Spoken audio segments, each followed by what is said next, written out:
of our biggest problems is rotation, especially in defense. Like in offense, I think we're pretty decent at rotation. But when the ball is on our side, I think we have a little more, like we do a little worse. Okay, these are all pretty good answers. I'll take a look for them when we do this. I'll try to point out what I generally see and what I find to be good, and I'll give you some blanket rules that I like to follow that I kind of listed to Nam when I did a replay for the Liches. And let me just find it on my phone. I had to write it down. So yeah, the biggest thing I can always tell you is if you ever find yourself or in any game you have a team that's beating you to a bunch of balls, like usually when you get stuck in the defensive end and you have a poor defensive rotation, you end up out of boost a lot of the time. And you can really alleviate that by picking up 12 pads, both on your way out of the zone or coming back. It's just always try to be taking a path that allows you to have boost if you need it, rather than being forced to go for the 100 in the corners, because the almost all the 100 boosts are situated in a way that is not ideal for you to be involved in the play, unless you're like picking it up after making a play on the ball. So if you don't have any boost and you haven't made a play on the ball, going to get 100 is usually pretty hard. And just staying in rotation is really important. Like this may be a bit difficult to know when's best, but there are a lot of times I'll yell at people and say, "Hey, just go for this ball, even though you know you're going to get beat, because it just allows you to stay in the rotation."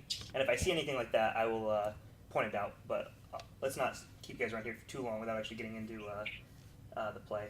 But just from what you guys said, that's kind of what I interpret. So immediately from the this is a 6-2 victory. It looks like that's pretty good. Is it? Yeah, you guys are the orange team. Oops. No worries. It's all good. So, I don't know if you guys do this at kickoffs. I almost always like to have one person cheat, one person go for boost, one person obviously going for the ball. In this case, Can you say that again? I'm not sure I quite heard you say that. Why? What's the deal with that? Oh, I'm just I give him a hard time. Go ahead. I'm kind of hard-headed with the belief of staying in goal for that kickoff. Just with 32 boost, I don't know. I've seen it too many times where the kickoff goes straight to goal and no one was back yet, or someone. Let me put it this way: if the ball goes into the goal because of the kickoff, you can yell at the person who's taking the kickoff. There's no way you should ever have a person go for the kickoff and have that ball immediately go into the net. It is if they do that, it's a major fuck up on their part, and you shouldn't feel responsible for it. And the amount you're gimping yourself at the beginning for the analogous amount of time that you would be getting boost and be able to make a play on the ball when it pinches off the kickoff or it's lying there dead is really bad. You're losing a lot of opportunities if you stay back. So obviously that's exploited more the faster the game is played, but I think it's always good to get in the habit of going for the kickoff and getting boost and doing everything, because just as you can see, I like to keep people away from each other, and so as you guys go back for boost, Wanma makes a really good he wins his kickoff, but now you guys have nobody to support him. He's out of boost. Nobody's gonna be able to make a play on this ball to support him, and then even then, Fish, you take a turn towards the towards the net here, and if you know Duck is gonna stay back, I don't know how early in the season or how recent this was, to you guys getting used to playing with each other, but if you know Doug is going to stay back and cover the net anyway, at least make a personal adaptation to, instead of rotate back, turn towards the play off this and go upfield rather than come back, because you know Duck's in net. Just little awareness things. Do what you can to support the team. Because now you got two guys back, so not bad. It's a really good starting rotation once you guys kind of get out of the kickoff. You do a good job, kind of. Once Wanma comes back, Duck takes up the first spot. So you're already in a good rotation where you have a 1, 2, and 3 established. Duck's going to be on the ball. Did I say Fish? Yeah, he's not here, so. Oh, okay, right, sorry. Fish will be second, and then Juan will be third. Yeah, here, Juan, I just want to check something here. Yeah, you got that 100. You come back. That's fine. I don't think you need to be boosting back here. save that boost. And if you're doing that, pick up 12s. Make sure you take a path through 12s. It'll save you a lot of time and a lot of trouble. Save you a lot of boost overall. Good pressure. So at that point, yeah, I guess I did stick with the rotation there and doubled back. Yeah, I want to see. So you could probably push up a bit earlier here. So yeah, Duck. I want to turning around here. So one of the biggest things about rotation, for me, is making it extremely obvious to my teammates with my car movement and where I'm going and where I'm positioned to make it extremely easy for their decision of if they should go in for the ball or if they should stay back. And so here you see this ball go over your head and you're driving back. Like that is you're low on boost. Like that is a distinct thing to me that I'd say, okay, he is leaving the zone. He is going to become the new third man in rotation. And if I'm Wanma here, I'm going to push up on this ball because I know Duck's going back. And then you turn around. So if Wanma had been close to this ball and boosting in, you also turned, this could easily be a situation where all three of you were right in this little area here and all clumped up, which is never really a good thing. Yeah. So just be careful turning around. Doesn't look like you get punished here, which is good. Oh, come on, go back in. Good idea there. Yeah. I'm not too bad. Hey, I mean, this is Envy, fun. can I ask you a question real quick? Sure. What's up? And I don't want to be here all night either, but I do want to ask this just real quick. Yeah, go for it. Since Fish isn't here, is there any way we could do a game that I'm in? Oh yeah, for sure, definitely. Yeah, I was thinking that. I don't want to No, restart it's- this whole process. no, it's over, fine. but- Go for I it. would Shoot me a love replay that you were in, that all three of you were in. That'd be ideal. Okay, all right, I've got one. I just went through to kind of find one. Yeah. Did you send it? Send it to the group here. Okay, let me just make sure it's okay. 919. 919. Okay. All right, let me send it. 2 seconds. Sorry, guys. Oh, dude, it's fine. No, it's a good idea. How late can you guys be here? By the way, I don't want to. I tend to take a long time with these things, like a long time. So I probably gotta hop off around 10. okay, I'll try to really fly through this then. Okay. All right. June 4th, 919. Where are you? June 4th, 919. All right. I am sending it now.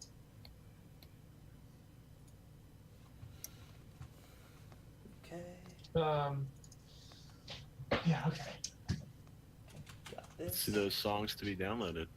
Oh, you want to see the songs? I don't remember what I even have on here. Oh, this is all my own personal playlist. That's right. This is like other shit I gotta download so I can throw it on my phone for driving to work. You can Gotcha. judge me for them. I like my own personal music taste. Me, I don't. I judge My myself. music team. Oh, Okay, Steam. No judging. no judging. Yeah, Envy. When you're in the game, your frame rate for me drops a lot. Yeah, I know. I'll do my best to keep it as smooth as possible, but it's a bit tough to. What is this June 4th? You said Yeah, June 4th, 919. 9/19. PM. Cool.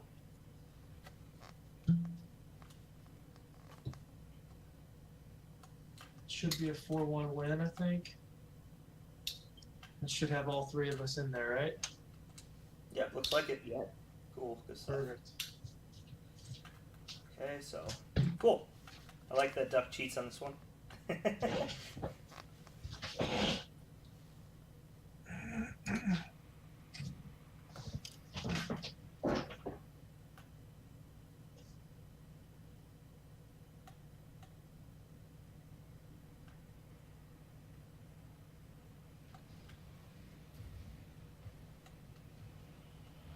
Okay, let's see how this comes about. Real quick. So I like immediate pressure off the kickoff. That's really solid. Going back for boost. Oh, boost isn't actually there. Okay. While it doesn't actually impact the play very much, Juan, even though this boost isn't here, and you see that, just go pick up like these 12s. Just keep yourself involved in the play. So what I mean by that is like once you see us boosting here, just circle to this boost, go up to these guys like 1, 2, 3, 4 if you need. This gives you like 50 boost from the 12s combined, or you can just circle into the middle here after this guy, come across here and support your team rather than being so far back. I think you can get a little bit more offensive pressure off that. It works out here as they pass the ball really far out, and you're able to capitalize on it. It's a nice shot too. I just think that you could be up a little bit faster for the involved in the play if you're not back here. In the meantime, let's see. This is definitely not your view. Oh god, I hate the ball can't glitch. This is gonna make replays impossible if it's like this. It's not always like this. It fixes itself generally after goals. But I like that you guys are pressuring the ball. You guys seem to be really good so far on the little bits that I've saw about getting in the other team's face and not letting them do what they want, which is really solid. And if you guys keep that up, you'll have a lot of success as long as you're hitting the ball.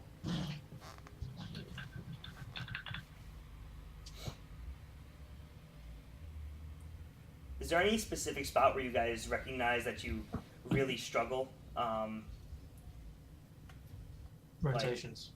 So defensive rotations as a whole? I mean, I would say, in my opinion, I feel like I notice it more on offense, on offensive rotations. Like somebody might get a little overzealous, like if Duck or I or Juan, for that matter, is pressuring the ball in the offensive half. And it's obvious that it's not necessarily a scoring opportunity. It's just we're trying to maybe slow the ball down and get, a block or something. Like somebody will come flying in, and then we're out of position because, whoever was up front has no boost because they were just trying to slow it down. And whoever came flying in either missed the ball or maybe hit it too hard off the back wall, and now it's like a 1-on-3 situation. Right. Yeah, I feel you. I see where you're going with that. I mean, I'm not saying that happens all the time. Obviously, like you said, we're doing okay, like the Challenger. But if there's one thing, then that's it. Here seems really solid. You guys seem to be sending in one person at a time, kind of just keeping the ball in their zone, keeping pressure on them, not allowing them to leave their net to get any boost while they're playing the ball. I think what happens is in any case that you're going to really struggle is only if two people are going for the same ball. Which should really just be avoided by not turning around and if you are gonna being aware of where your teammates are on the field, so actively moving away from them. So if let's say I know that there's a teammate of mine that is in an area, if I haven't seen a good example of because you guys keep yourself very spaced out, which is nice, but if I'm driving to an area, let's say I see Juan going to get this boost and I was also going to go get this boost.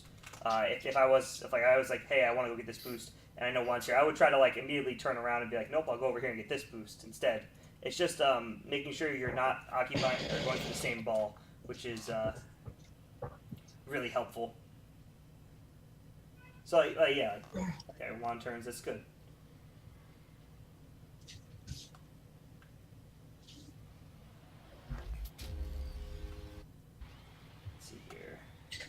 Both people going for the kickoff. Yeah, just communicate so this doesn't happen. Always have a set rotation on kickoffs. At the very least, know if there's two people going for it and one person knows who's going. Usually, what we'll do is we'll have if there's two people going, one person goes, the other person cheats, and then the guy who's not going for it goes back for boost. That's generally how we do things. Just communication. So cheating is from the back position, and then. Not always. I mean, you can you can do it a different way. It's all preference. This is just how it usually works out for our team. It's really just a matter of preference. Okay, why are you doing this? I think this is from the first night we played together. Yeah. Fortunately, so I don't think we do that anymore. Thank God. No, yeah, but this is an example of one of these Sure. things right here. Is right after this kickoff. Both of you guys end up on the same half of the field, so you both want to go for the same boost. Try to if you see it, if you see that he's going for this, whoever's further away. Packy's got more distance he has to physically recover to get back. He is further away from your side of the field in the ball. So I would say, Duck, just peel off through this 12 here. Just get the 12 pads that lead back to the net here. So I mean this nice little path right here. Right. Oh, come on. You don't do this for one day and forget how to use the damn system. So yeah, this path right here is really nice. Gives you 48 boost, which is a ton. And or even doing something like this, like you can go get this boost. Using these boost pads as boost to get there faster and come back post while Paintball Packy is able to pick up the middle boost there. It's all about like doing things for your teammate to like just allow everybody to be playing as much as they can.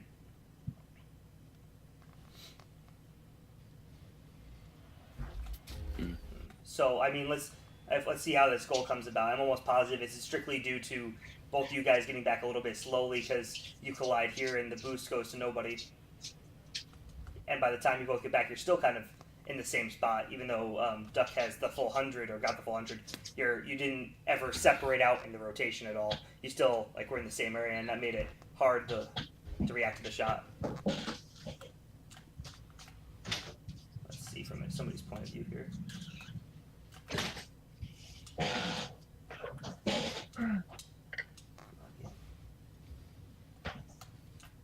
I see.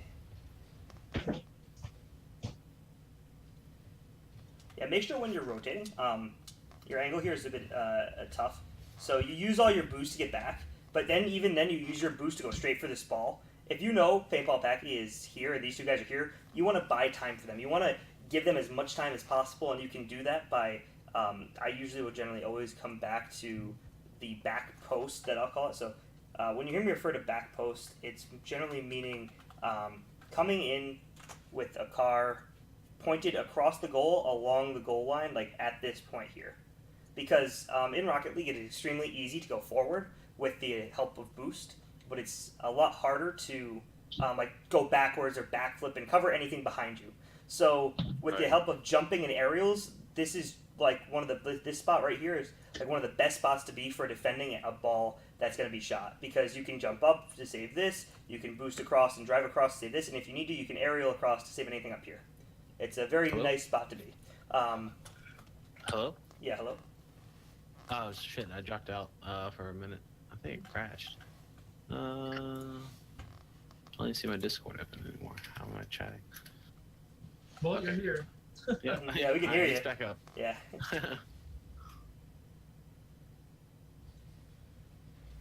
So I think, yeah, just make a conscious effort to get through the 12 pads, and I think they may just like knowing where your teammates are and spreading out is really big. Yeah. It's gonna be hard. I'm gonna try to analyze probably what the other team does wrong for your goals here to kind of show you guys what mistakes and make, because analyzing goals is good. Like it's a really nice touch, Juan. I like you being there, Packy. Like your patience is really nice. Waiting to see what happens. So what you're doing here is you're basically, if Juanma scores, he scores. But if this ball bounces out, you're putting yourself in a position to get a shot on it, which is really big. And you just basically want to be ready for if this ball comes out. You just want to be the first person to it. So maybe you could possibly be a little closer in the middle to make your read a little bit easier. Like kind of drift into the middle here, because if like Juan pinches this ball off the crossbar, right? That ball is pushing hard out to the left or to the right. There's no way there's going to be a shot on it. But if he doesn't, then it's going to bounce out to the middle. And this angle here isn't necessarily the easiest to make a read on a ball bouncing out to the middle. If you kind of drifted in here and was coming in this way, you might be able to get an easier read on it, which would allow you to go for the ball with more speed and more confidence, versus here, because it allows Gentry to get back. And if we look at this from Gentry's point of view, he's able to kind of just take away any angle you have from it. Right here, he just kind of sits himself right behind the ball, and as a result, there's nothing you can do. So let's look at your path. Oh, did I already go too far? I'm sorry, guys. I'm used to doing replays in my own games where I know exactly where everything is. Yeah. You make a really good effort to get behind the ball to put it on goal, though. I will say that. Even at the tough angle, you still do a really good job to try and get a good shot on goal. And I like that, Duck. You take the... Again, you're waiting for the save, so the real thing is just being able to read the ball before the other team. Being back in this space, you're waiting to see what happens to the play, and as soon as this ball is yours, you see that Gentry has to take the time to recover. You're immediately going in to win the ball here, to keep the ball in the zone, which is really good. 50-50 is it ends up right at going to paintball Packy, and that's really solid. You guys keep up the high speed play like this and can really hit the ball where you want. I think it's good. So that's one of those spots where I wonder if that's necessarily the best play here. So where do you go for this ball? Because you see paintball Packy going out, and you cut in, so you're like, oh yeah, this is my ball. But the question is Juan going for this ball? This is kind of the rotation that ends up being a struggle when you get to these points, because Juan's like, oh, duck's coming out. I'm sorry, the paintball Packy's going out, but now it's tough.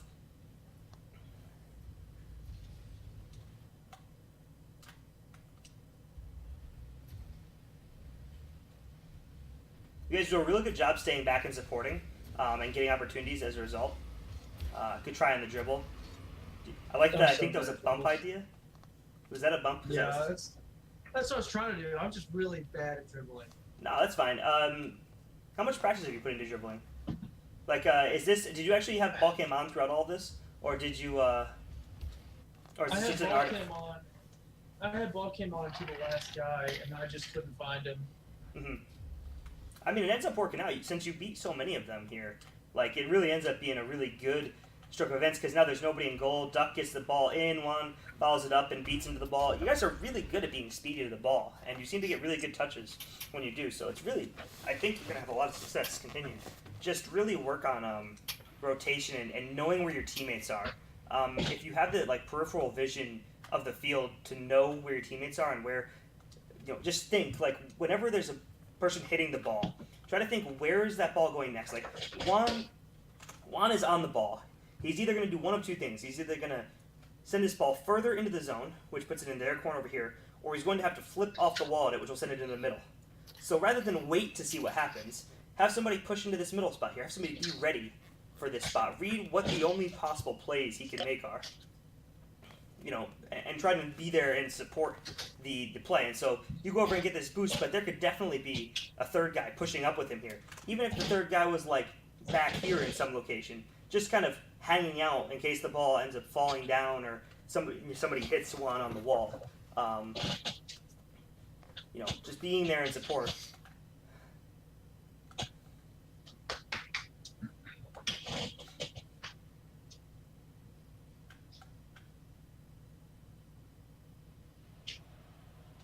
Yeah, trust. So let's look at it like this too. So this ball comes to the zone. Duck tries to get it clear, but he gets dunked, I believe. Yeah.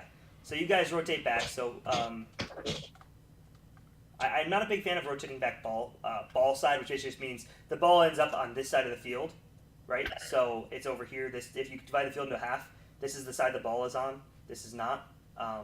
So coming back through the ball is tough, because if you're going to hit this ball, if you want to make a touch on it, you're going to hit it towards your net, which is never really that comfortable. But as a result, if you go to pick up this boost and then you try to turn and make a play on the ball, it's confusing for your teammates to know what to do.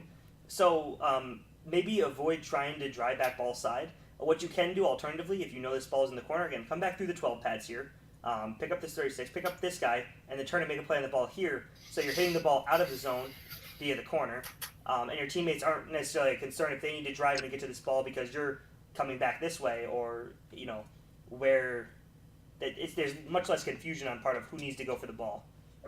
So say right there, if we assume that we know Juan is going to go for that boost and then try and turn the ball, what do you want Duck? He was at midfield. He sees me going for the corner boost. He sees Juan going for the corner boost. Mm-hmm. What do you want someone right there in his position to try and do? Okay, so I want him to first of all, let's figure out how much boost he has. That's a big help to seeing the situation. So he has 14, so he doesn't have very much boost. So his priority here is to be in a situation where he is either available for a clear, or he's getting in a defensive position for the rotation. So the ways you can go about that are either, if you have faith in this situation that Juan is not in any danger, which you can see there's absolutely nobody here in the field. You don't see a single threat anywhere nearby. You could turn around, go upfield, and be up for a pass. You could move to an open space because Packy's going to be somewhere over here. Alternatively, if you know that there's somebody who's going to come challenge him and you need to be back on defense, or you feel defense is safer, what you can do is pick up all the 12 pads that are here. So you can do that by like just turning. So if Packy's going to rotate to back post, which you know first case scenario is that he'll probably then rotate up to front post once Juan hits the ball. Your job is to fill in the space after Packy leaves the back post and goes to the front post to be at the back post. So you're basically timing it. So you can come in through this pad, go over here, pick up this, and then fill in that space by the time Paintball Packy's moved to the front post. So if we see about what happens here, instead of rotating to the front post here, feeling like I need to get back on defense, now you guys are both occupying the same area. By the time Paintball Packy's moved to the front post, he could have just taken all these boosts and come back and been on the back post, and you guys have the full net covered for a shot. I think it's a lot of having trust in your teammates to be in the right positions, which is tough until you have the concept of where everybody's supposed to be. Sure. Because right there, like you had the save covered. Paintball Packy, you were in a fine spot and you made a great save, pushed the ball out to a non-dangerous position, waited patiently for the shot and had it. Again, I think this is these situations of staying in rotation is really big. So if I'm Juan here, I pick up this boost, I make a play on the ball, maybe I lose it. But Juan, you got to know here that your teammates are going to be in goal. There's no other logical location for them to be if they're playing smart. So rather than be right here, rather than be traveling back to goal to make a save on the ball, move upfield here. Give them a spot to put the ball when they make the save. They're going to make the save, and if you can be where that ball is going to end up, that means you're going to be the very first person to the ball and immediately turning that defensive shot into an offensive opportunity going upfield. There's just room for like more aggressive placement. I wouldn't say it's normally aggressive. This is just a nice rotation, more or less, because then you don't all end up in the same spot looking like you might need to make a save on the ball. Because if we do the alternative here, so rather than ending up with all three players right here, instead you've got boom, Packy's still here, Duck's on back post, and Wama's up here, and now you have this nice rotation of 1, 2, 3. This ball gets sent out to Wama. He's on the ball. Packy's pushing up, and Duck can kind of push up through the middle through these boosts, and he's picking up boosts in the way. And now you have a nice offensive attack built out of, just a nice defensive rotation. It's staying in that rotation that's tricky, just kind of doing everything you can to be in separate areas. So this is one of those situations where I would say, hey, turn upfield. You know these guys are back. If they're not back, it's not your fault that they conceded. Where the hell were they? Okay. This is right around the level where you guys need to like start having. I will say start because I don't know what goes through your head in these games, but I think it's a really good starting point to have a lot of trust in your teammates to be. They're going to be in the right place. I'll be in the right place for them also. I don't need to cover every touch. It's not like a 1v1 v1 v1 v1 v1 style game. Nice shot. Thanks, man. Let's see what happens here.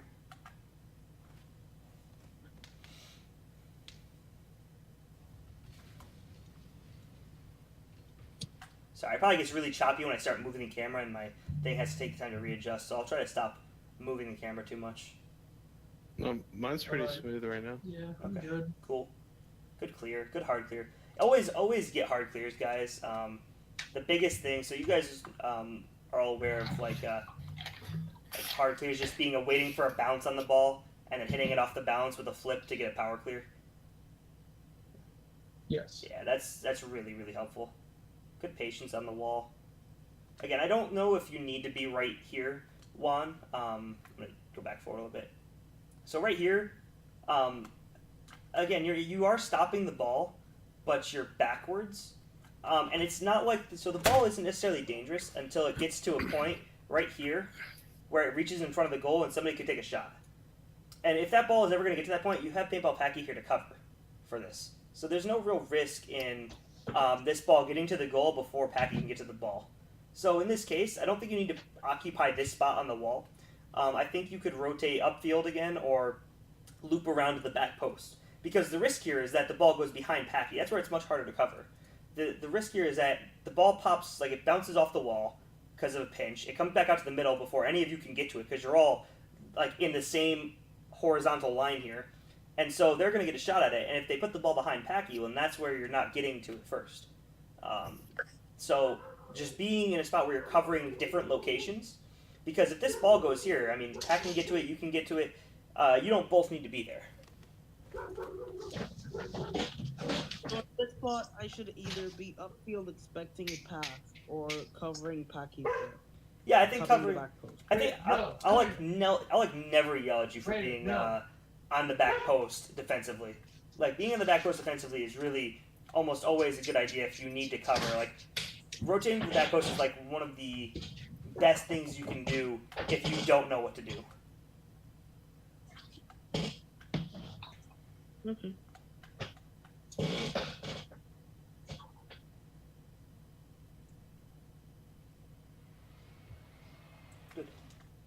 I like the timing on this challenge too. A lot of stuff is being patient, waiting for the right time to challenge, and so you take away the angle that they have to shoot it here by challenging when you do. Who takes the shot? Is it him? So yeah, this ball comes out back in front, and so by timing your challenge when you do here, you basically take away any angle they have at the goal.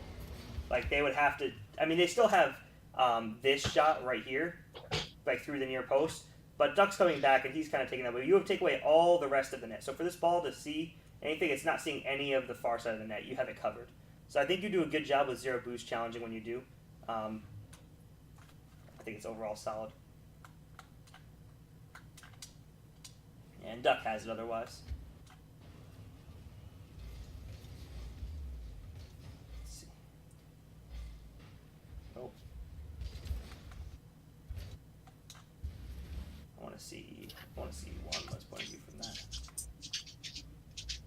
So Juan, do you play with? Is this a ball cam glitch? Do you play with ball cam off, or is this a is it like a thing the replay is doing? I'd say Why? I have ball cam off. Okay. I'd say I have ball. Like not off, on. Oh, okay. So I'd say Yeah, I was about to say, no, you definitely play ball camp. yeah, I was gonna say. Okay, Okay. so there's ball cam. Why didn't it work before then? Yeah, that's a damn glitch. Yeah, it makes it really tough, unfortunately. Sorry. Yeah, but just do your best to be aware of your teammates, really, and that's the best thing you can do for rotations is knowing where your teammates are. I really like to use the right stick to look for teammates. You can click down on the right stick to look directly behind you, and when you guys do like early on in this game, you guys do a really good job of making sure you know where your teammates are by just strictly staying back. Like, if I remember correctly, you guys have a person sitting back usually a lot of the times, like Packy's back here. So you're able to see where everybody is just by having a person back on the field and challenging the right times.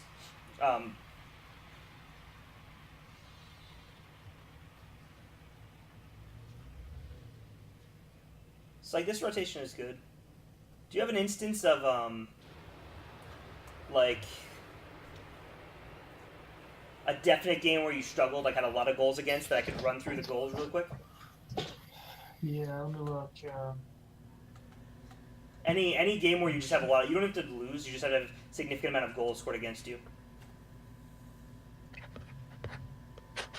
Yeah, I think we had a game that went like 1-8 against the Dust Devils.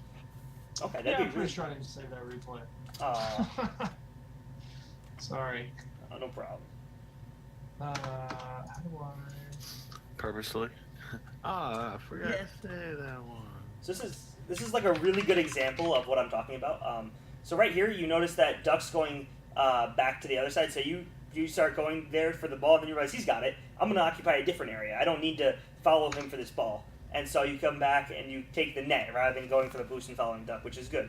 Always be doing this. Always be looking for where you are, where your teammates are. I would say be patient. Flipping here is one of these situations of it conserves boost. So just to talk about boost management here, you have 100.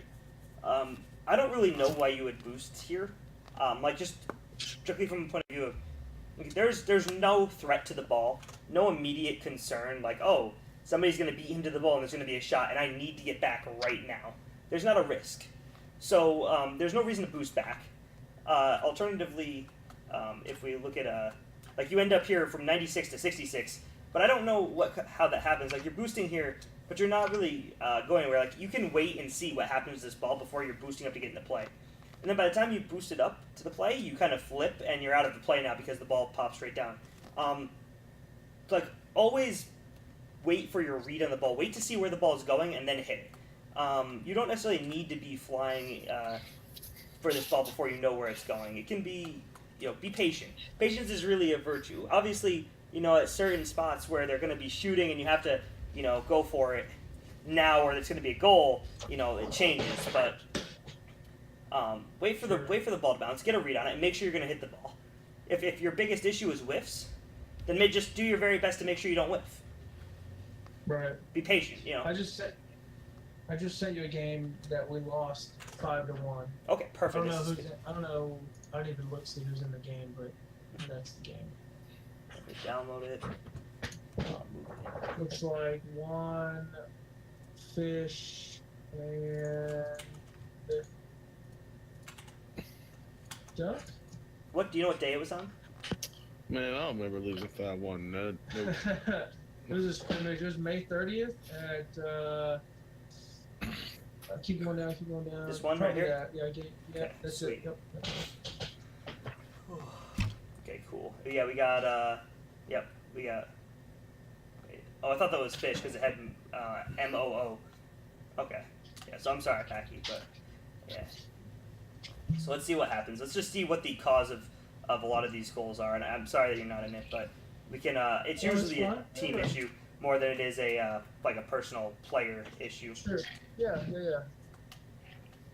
So.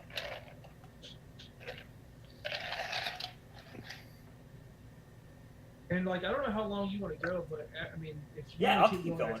Best to leave. I mean, I've Yeah. got nothing to do. No problem. That Yeah. doesn't really matter anyway. I don't know. Here. Mhm. Oh, you're still on the call. I didn't even know. Okay, so one of the things here. So again, this is kind of the defensive rotation issue here. So you've played this ball. Let's just try and talk about some points. So right here, Duck, that your two teammates are Juan, who's either going to back post or going to this corner for boost. Fish, who's playing the ball, and you're here. So you can come back to this back post or just be generally on the back half of the field. When I say back half, the ball's over here. So if you divide it into a half, I'll say this is the back half. This would be the front half. But you can kind of just wait and see where this ball goes, and if you need to push up. And so don't creep up past the halfway point here, which you don't. You do a good job. Then you come up, you get the ball, it doesn't go where you want. Oh well. But Juan is still certainly back. There's no reason for Juan to have left. So Juan has the ability to come out from over here somewhere. He's going to be in the net or on this side of the field to make a play on this ball to clear it. He's going forward. The ball it's much easier for him to take the momentum from going forward to clear this ball than whatever angle you're going to take to go to this ball here, right? Your angle to this ball to get a clear is very, very difficult because you'd have to move it to the wall and then pinch it so it pinches that way. It's not an easy play. So here, I would just wait for Juan to go for the ball. So you kind of rotate back, which is good. But then when you rotate here again, you saw Juan was in goal right here. You saw Fish hit the ball, Juan's in goal. Juan's got a shot covered. You don't necessarily need to go for this ball right here. Juan's right there. If they're going to send it back in, Juan's got it. So you can just take this opportunity to rotate to the back post. Pick up this boost maybe, pick up a couple others. The one in the middle of the goal. Just take your opportunity. I've been seeing that a lot myself. Realizing that's a problem. A lot of the quick half turns versus Yeah. just because right here you kind of leave Juan in a situation of I don't know what to do. Is he going for the ball? Right. Oh, he went. Oh, is he going again? Oh, he is. Wait, where do I go? Right. So yeah, that's again I don't know. These are old replays from over 2 weeks ago. I obviously realize things have changed. This is just a think about it, a concept. If you see yourself doing it now, adjust on it. And so, alternatively here for Fish, he gets a touch. He gets the boost, which is good. He doesn't get to the save, so again, I don't know how much you guys want advice on mechanics. I'm a big fan here of just, as soon as the shot comes in, driving across the wall rather than trying to jump. So, actually, let me do it like this. This will be easier. So, if we lift the ball like this, this ball is coming across. Rather than drive down, you can use the backboard to your advantage. You can drive across it, and your car will fly. Your car will kind of just fly across the goal as you boost, and you can kind of save anything you need to here. just driving across the goal. Your car you can jump off of it if you need to, but this may have made it an easier save for fish. Just think of it as a concept. Maybe try to implement it in your game. I don't know if you guys are more comfortable driving on the wall or going for aerials. Either or, really. Oh yeah, me. I'm definitely like more comfortable in the wall. Then use that to your advantage whenever you can. In that situation, I'd rather be in the wall than aerial. So this is one of the situations here too where you could make life easier on yourself here by just having rotated the back post in the first place. So rather than driving in the goal here, just sit yourself like right here facing this way. You don't have to. So another thing that people like to do a lot of is they feel like they need to be moving all the time. Like if you're in the right position and you know it, don't feel obligated to keep like driving forward by holding down gas or anything. You can just chill where you are, be in the right position, and wait for the ball to come to you and make a play. Because now that you're on the front post, which would be good if Duck rotated back, it's kind of hard for you to cover any shot that comes if the ball goes across or anything changes, and then you kind of creep out. So creeping out means you're basically leaving the net, and nobody has happened to come back to the goal yet, which makes life, you have to back up. And again, if you just kind of sat yourself along the goal line here while this was going on, facing this way, you would really have to not do anything. The shot's not coming in, and you're ready to make a move on the ball as soon as you need to. You're not in a bad spot. If the shot comes in, you can make a save. So while all this craziness is going on in this area, don't feel the need to be required to jump in. Just kind of chill and wait. Because now you have to wait for the shot, and you can't adjust to it in time.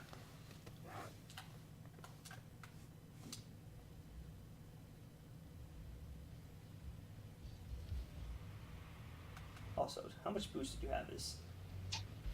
Also take this time to get boosts too. Like you could just sit on this wall and just kind of loop around and gather these 12 boosts as you need to. Like right there, you used all of your 23 boosts, but I don't know if it accomplished anything. Like a Duck was there for the ball if he needed to go for it, and there was no immediate threat. Try to conserve boost until you definitely need it. Like you don't see any threat, you don't see anybody upfield taking this shot, and if they're going to shoot it, you have the angle covered.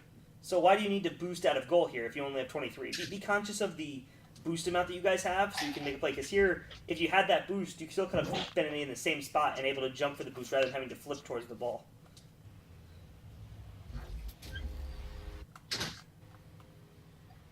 Okay. Man, we should have done the losing game first, so you could build us back up in the second game. Yeah, that's the one thing about replay reviews. Way better to review games where you lose, but at the same time, nobody feels that great about ever getting told they suck a lot. Like, why did you do this? What's wrong with you? It's like, yeah. Nah. I felt better about it when it was happening. Yeah, exactly.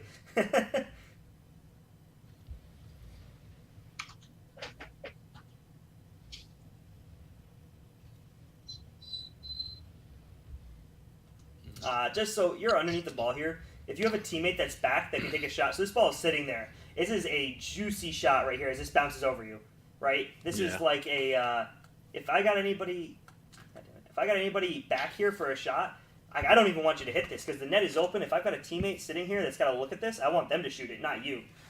So I would just honestly either rotate out or try and play the ball back or, look for a play here rather than just chilling underneath it. Because here I feel like that was go ahead. side of the field. Yeah, let's see how you ended up over there. I was in the wrong side of the field. That was. Yeah, so you're over there for boost. That's why. So let's look at how you use the boost from the kickoff. So you get 40 boost, and you're using it just to get upfield. You don't need to use the boost to get upfield here. Conserve your boost. Flip upfield if you have to. As long as you keep yourself in a good position. It looks like you were going for this 100, but you lost the race to it. You don't even need to go for that boost, that 100. You have so many boosts in front of you in the form of this 12, this 12, this 12, this 12, this other 12 on the other half in the middle. All of these are boosts you could just collect without boosting upfield. You can just drive through these 3, 4, and you're at 80 boost just waiting. But instead, you try to take all the boost and steal it from him instead. And then, as a result, since you have no boost, you drive all the way across the field to go get more. Just get the ball.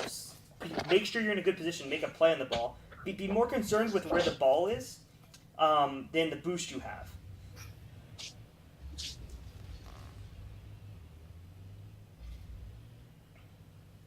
I mean, I think you do a good job realizing that Duck's not going to win the play on this. He's not going to get that, and it's going to get thrown back towards your goal. So you put yourself in a good spot at the end result to be like, okay, the ball's going to come towards me over here for sure.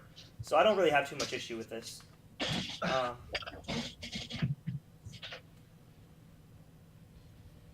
You guys have some really high camera angles. Well, look at Duck. Yeah, I saw a duck. Don't worry. Duck, I'm just kidding, man. You play with what you want. Whatever, man. It's Duck, just I did not strange know to how me, you so- do it. That is just. This is good patience. This is 100% his ball to go for. This is good. Good. Fish is definitely one of the more patient players that we have on the team.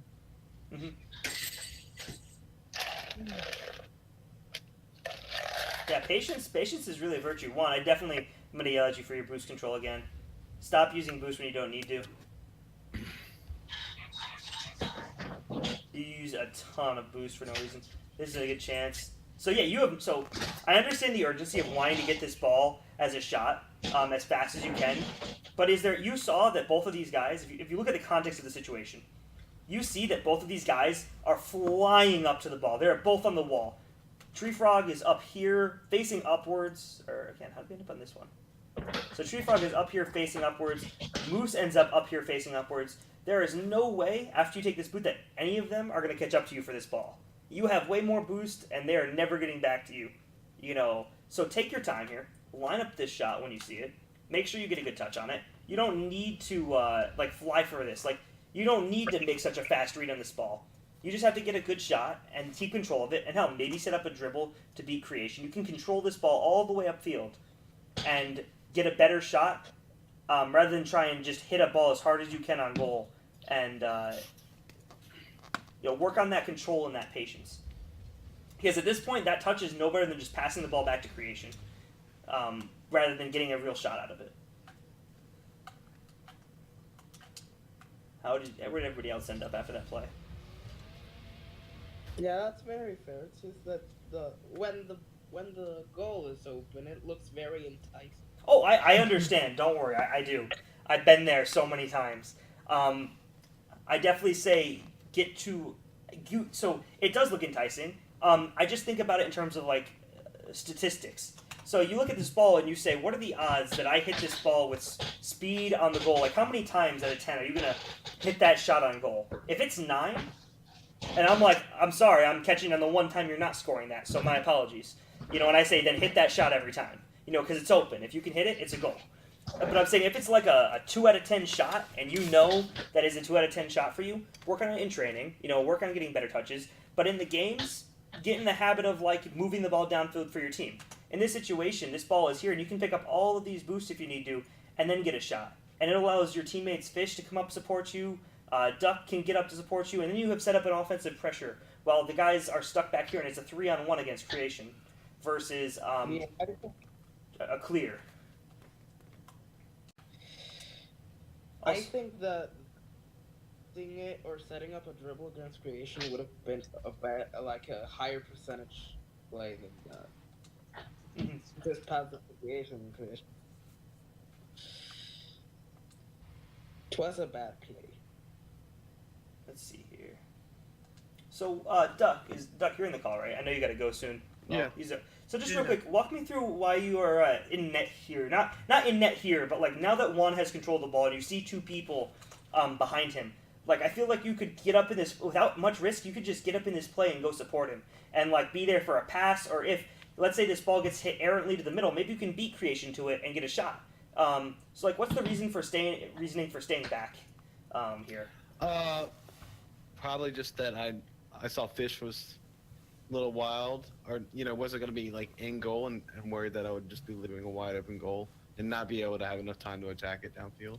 So you seem you're very consistent in not giving up goals but never leaving the net open, and then if that's the case, it'll never get scored on. Is that the approach? Yeah, that's generally how I feel. But yeah. obviously, I do get scored on. No, I don't mean it in a bad way. I mean that just like I think that's again part of improving is getting into the rotation that threes is like a 3-man team game all the time, and so in certain with certain teammates and probably at lower levels you do really benefit from being that third guy back and just saying if I never get scored on by just being in goal the whole game, these guys will eventually score it, and it works and it does get you up to a certain point. But in team games like organized leagues, you all have to kind of trust each other and rotate and really fulfill that role. And by staying back here, I wouldn't say that it causes the goal because you're back, but I'd say that you're probably missing some opportunities here that you could be benefiting from if you don't just push out. And Fish comes across and gets boost in this situation. We look at what Fish does, and he can just as easily as you leave the zone, he can just turn back. If Fish sees you, already being up here in this play, sure, Creation gets a hard clear and you'd be beat. That doesn't mean Fish can't just make the save. You have to have trust that your teammates are going to get back and do their job as well. And so, it's a really good shot from Creation, but you have to have the belief that your teammates are going to do what they need to do, just like you're going to do what you need to do. That's the best idea. I have a question. Like from the end of the last play, from Fish's perspective. Yeah, sure. Let me go back to Fish. What's up? He gets the boost. Yep. Creation gets the hit. Mm-hmm. You think he should have come back around facing that way or facing goal side? I mean, let's watch this in real time. Obviously, it's a bit biased to stop it there when the ball is obviously moving towards the net, and we know Creation's going to get a clear because we've seen the play before. If we watch this realistically, the ball is going downfield. Yeah, so he definitely sees before he lands the ball is going towards the net. So I think it's definitely a situation that he should be able to react in time to turn back towards goal. He should probably be going back towards goal here just to support him, and he does. He turns the wrong way, but he does make an effort to immediately get back. But again, in terms of precision, I would try to have turned on the wall. So let's say something like this. So yeah, after he makes this flip and this ball gets launched towards here, he's already turning towards upfield. I would try to turn back, have the car be facing so it's going up and then this way. But that's just mechanical car control and reacting to the situation.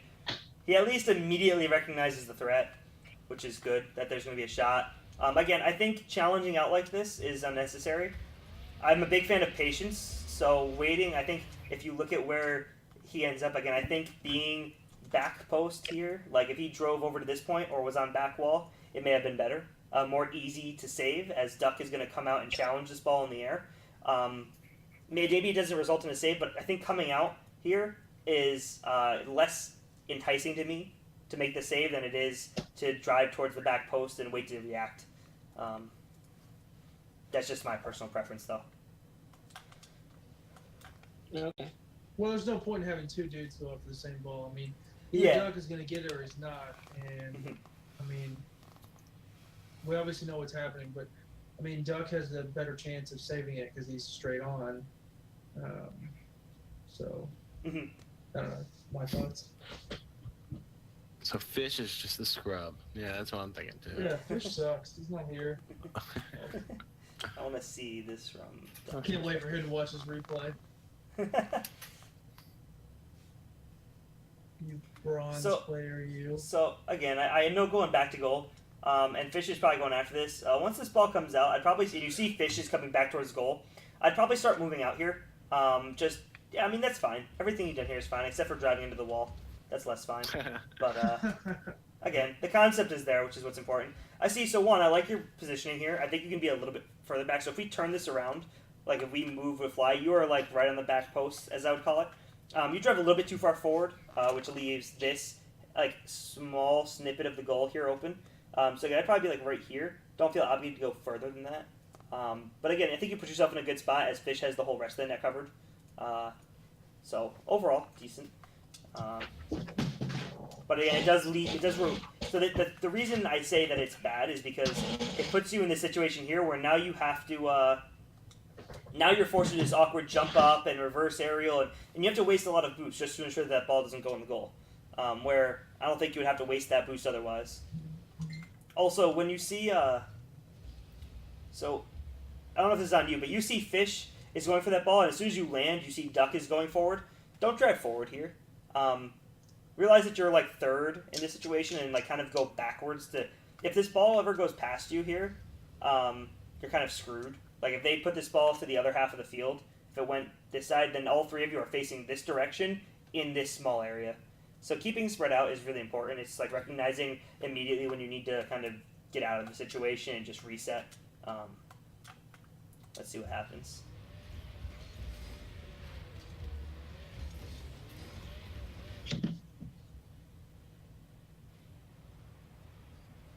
All right.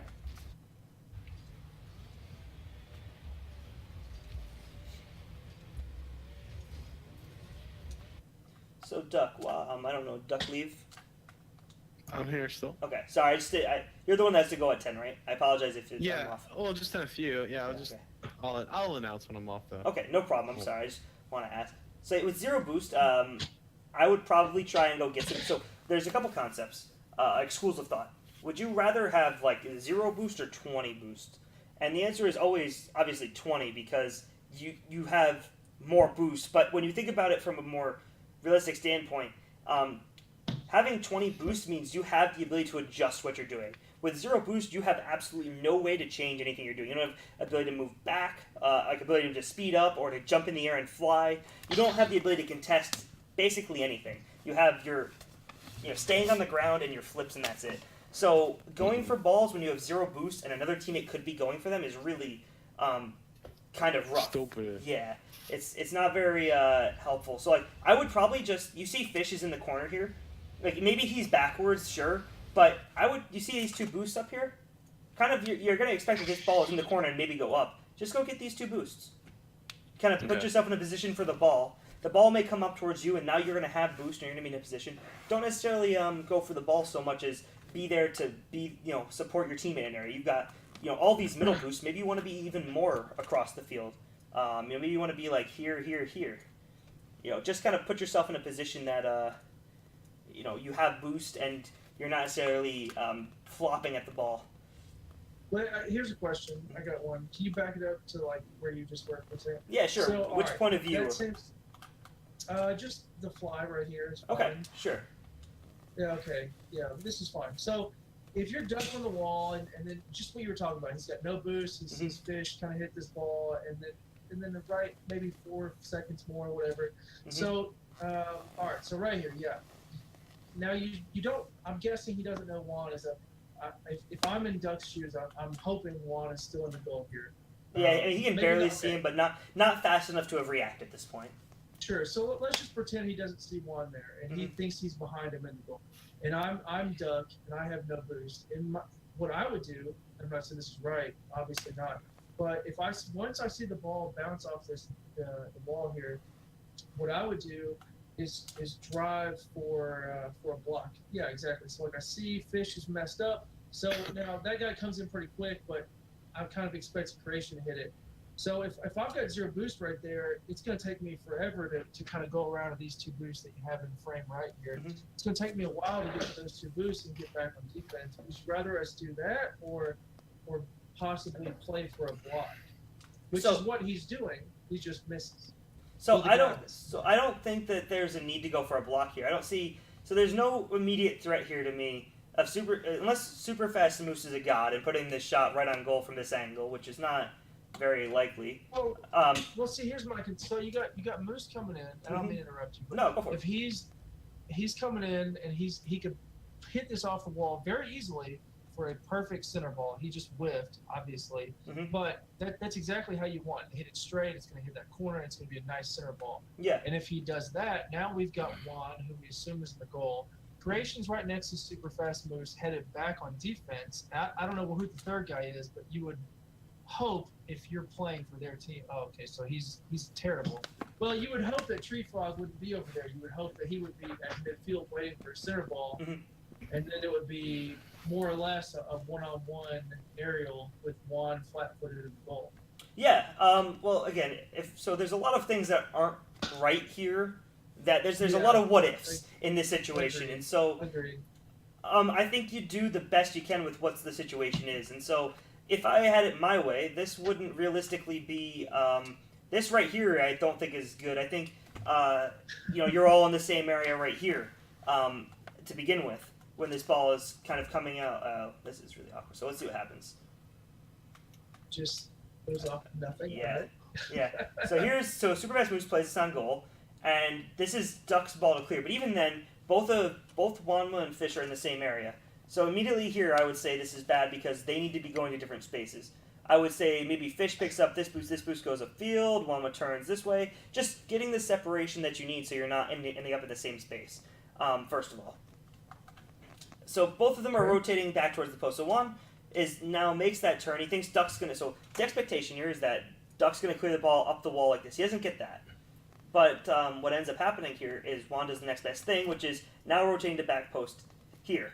Like filling in for that, if my understanding is correct. Let's just make sure that's right.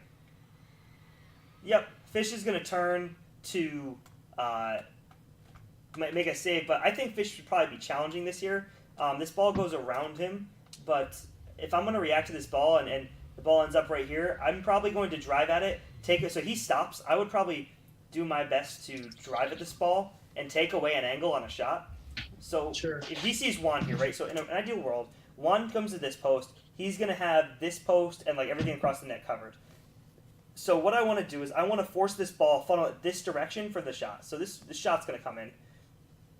I want to make the save from this shot as easy as possible and as most savable as I possibly can. So what that means is I want to funnel it to my teammate as much as I can. That means if I'm Fish, I want to drive at the ball as it pops out, taking away this half of the net. So I want to take away this angle. So that means I want to drive like this towards the ball. Basically, because then when I physically get there, the ball cannot... If it was going in this part of the goal, it would hit my car. I'm taking away that angle by driving at it. But the rotation at this point has already collapsed from the miss. We're kind of in panic and scramble mode here from Duck missing. So Juan's here. Fish doesn't end up challenging, but he does still take away this angle. Juan does push too far, and Duck is also panicking back to the goal rather than keeping separation. So in this situation, Duck doesn't really need to drive back to goal. His teammates have the whole net covered. If this ball is going to go in, there is nothing Duck would have done in this. There would have been nothing different he could have done from the point where he was over here to save this ball. So given that's the case, he should have just come away from the goal, picked up any of these boosts, done something away from the team to kind of reset the rotation. This, like him moving back here, ends up putting it in a situation that everybody ends up in the same spot. Whatever, man. Hey, I'm just trying to be helpful. No, Aren't you like the MVP of Challenger right now? That's what Juan showed. Yeah. Yeah, so you can't complain too much. Hey, but on that note, I am gonna go. Thank you so much for your time. Yeah, no problem. I will. I'm gonna keep recording. I'm gonna post it for you guys at the end. So Okay, if you miss anything, you can check out what you didn't see. Hey, Okay, Doug, cool. Doug, real quick, are you in for a scrimmage tomorrow if we have one? Hopefully, yeah, I'll definitely be on for a regular game. Hopefully on for scrimmages. All right, I'll text you if I get something lined up. Okay, cool. All right, later, man. See you guys. Yeah, thanks for stopping by, Doug. Are you staying? What? Are you staying or are you going now? Me? Oh, I'm hanging out. Yeah, I'm gonna be I'm not here. going anywhere. I'll probably review the whole rest of this replay. I got all night. So good. See, this is Oh, good. yeah. This spacing right here is really solid. You have a nice separation in this situation. Like you're in a good spot where Duck's coming back, Fish is coming across. So Fish is here for a pass. He's like ready to turn upfield if he needs to. And Juan, you're gonna have the ball challenge when this ball comes down from creation. So this is really good. So let's see what creation does. Well, he tries to go for some fancy ass shit that he has no business hitting. Cool. Yeah, I know. Hey, let me ask you one thing real quick. Do you change your that situation where you just stopped?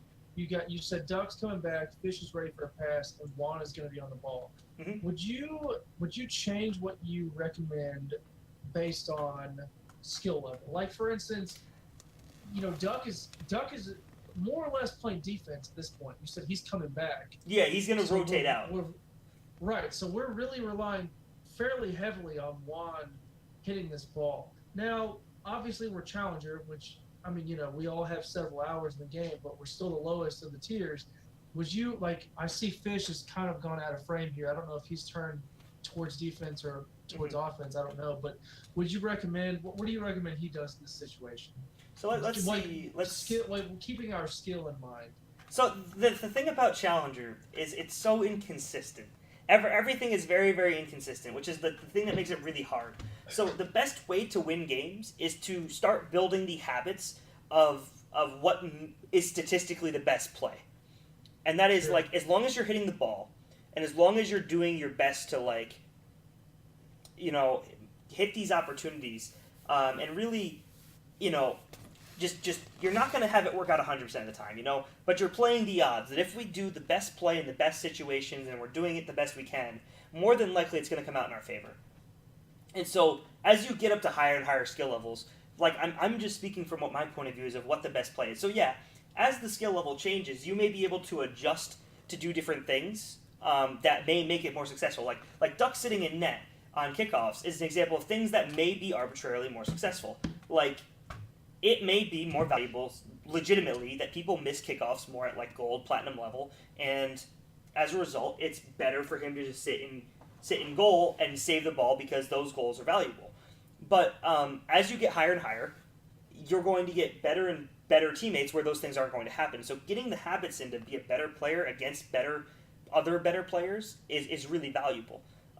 Getting those habits together and getting the rotations down, I think, is good enough alone that if all of you are buying into it and doing it, your rotations are going to be so much better than every other team's that you're going to win the game because your rotations are faster, stronger, and you're never running into double commits. It's not going to be perfect because you're going to make mistakes, but I think there's value in it and trying to do it this way rather than just admitting, okay, we want to win games in the short term, so let's just have people sit back and let them waiting for other people to make mistakes works, but against better teams, obviously, they're not going to make as many mistakes, and you kind of fall flat on your face like, oh, well, now we can't win because they're not making mistakes, and we don't have any plans for how to beat them. In fact, I kind of ran on with that thought, but... No. I mean, that makes sense. That makes sense. I mean, at the end of the day, is the goal to win challenger tier of RSC, or is it to become better players and win because challenger level RSC because you are actually better players now than you were at the start? Sure. Yeah. I mean, that makes perfect sense. It makes perfect sense. All right. Well, thank you for answering that. Mm-hmm. No problem. I like the questions. What's up? Can you put the time at like 3:27? Mm-hmm. Yeah, sure. From my point of view. Yeah, no problem. Let me just go back. Hey, perfect. Took a guess with that one. Llama. You're like a wizard with these replays. I've been doing them a lot, man. It was not this fast at the beginning. So what's up? So from this point of view, I'm pressuring the ball and creation maybe a bit farther forward. Right. Creation goes for a wall shot, and you say he has no business hitting that. That's fair. How?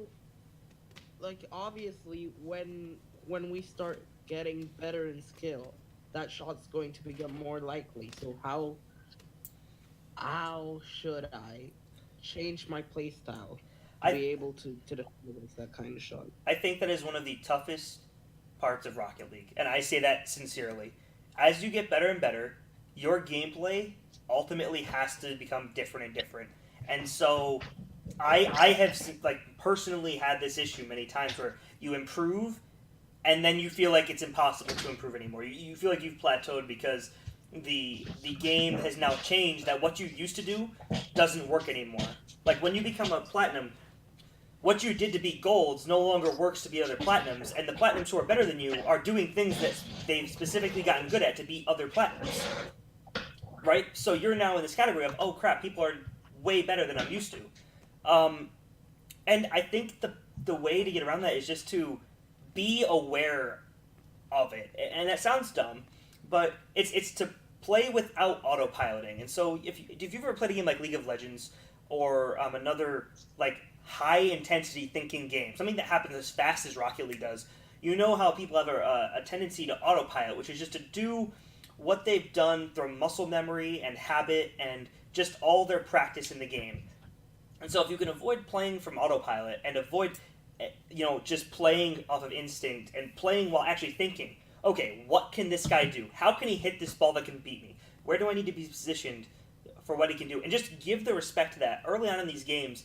See what the other people are capable of. See what they're doing. If this guy is driving up the wall and hitting the ball off the wall every time and trying to flip into it, maybe he's capable of that. Maybe I should, stay back when he does this, so that way if he does hit it, I can make the save. It's all about mentally adapting to the game that you're playing, and if something doesn't work, change it. And that's a very, very difficult question, because the rate at which the game changes for how much you improve is it's a tough.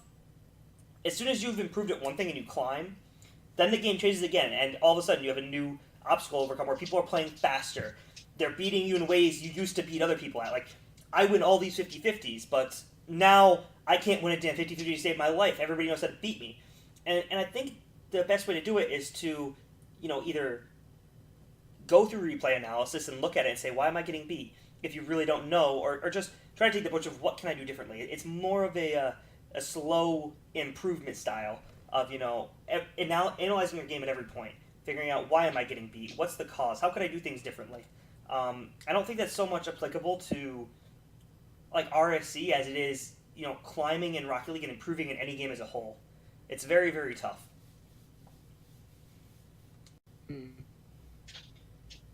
So again, here, I would say it's fine for you to go for this, because at this point, Creation doesn't look like he's going to be in any position to hit this shot, and I wouldn't expect him to try and hit this ball.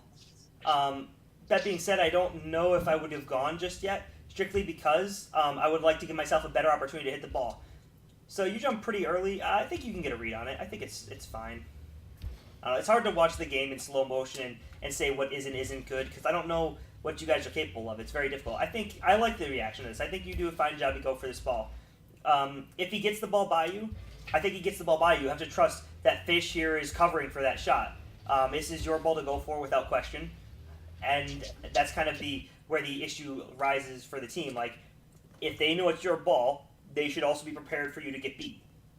Very few times are you in a situation as a team that you're not ready for somebody to get beat, or you're not aware of that possibility. You need to be positioned here. So if you get beat, Fish is back. Fish is here to cover.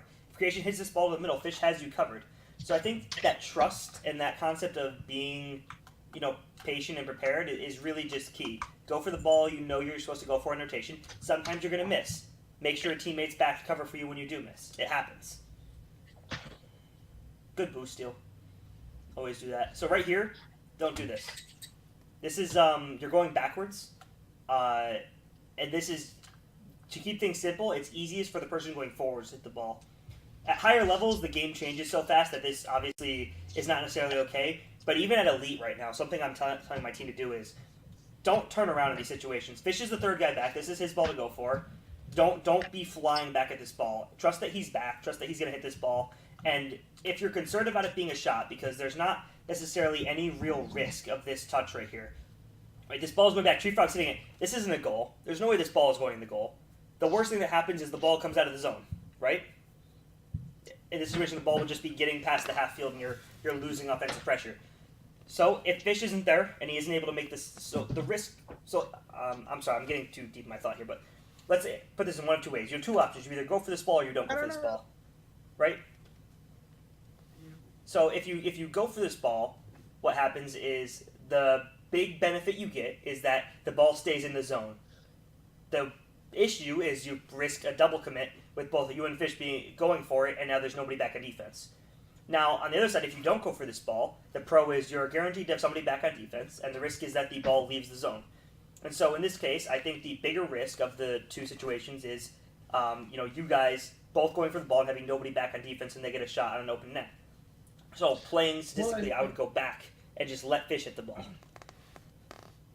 I think the biggest risk is one, if you hit this ball going backwards and you don't hit it perfectly like the way you wanted to, Fish is already in the air and you hit it, it's going to hit the wall and bounce to where there's nobody on defense. Does that make sense? Anybody? Yeah, I get what you're saying. I know the concept. Basically, what you're saying is Wanma makes contact with the ball here, and the ball bounces into the wall and out to the middle, and now he's not in position to defend it. Fish isn't in position to defend it, and somebody can just drive in at this ball as a free shot. Right, and again, like Juan, I'm not trying to like call you out because this was I really think this is our first night we ever played together. So like obviously we made big changes, but this happened. So like, say if you hit that, let's say you beat Fish to the ball and it hits the wall right there, and it goes backwards towards our goal because that was the angle that you were going towards, so it would have gone towards our goal. Then like Duck is obviously out of position because he was attacking, and Fish is out of position because he was going for the ball. And you just hit it like a perfect center ball for them. You know, that's fortunately not the way it played out, but I think that's why you're saying not to go for those, because that's kind of like the worst case scenario. Mm-hmm. Is that Yeah, right? yeah, and I think that the issue again, one of the parts that's tough is there's so much to Rocket League. I think that you have to trust that your teammates are going to hit the ball the way they expect to, and so again you have to trust that if Juan goes for that ball, if he is going for it, he hits that ball exactly where he wants, which wouldn't be to the middle. But it's just another thing to consider. So what's the probability of the play happening how I expect it to? What is the best chance for us to do something positive? What's the worst chance that we have something negative happen? And I think that the possible positives of Juan going for that ball are far, far outweighed by the possible negatives that could result from him either missing the ball, both of them going, hitting the ball to the middle. It's just a game of, okay, what's gained versus what's risked. Yeah. And as a constant battle I have in my mind of, okay, is it good to go for this ball? Like, I see a ball up, and I'm like, what could happen as a result of this? And it's just kind of, it becomes more ingrained as you think about it more and more. It's not like it's something you actually physically think about nonstop. It's just more of an instinctual, okay, this ball is a ball I can go for. Okay.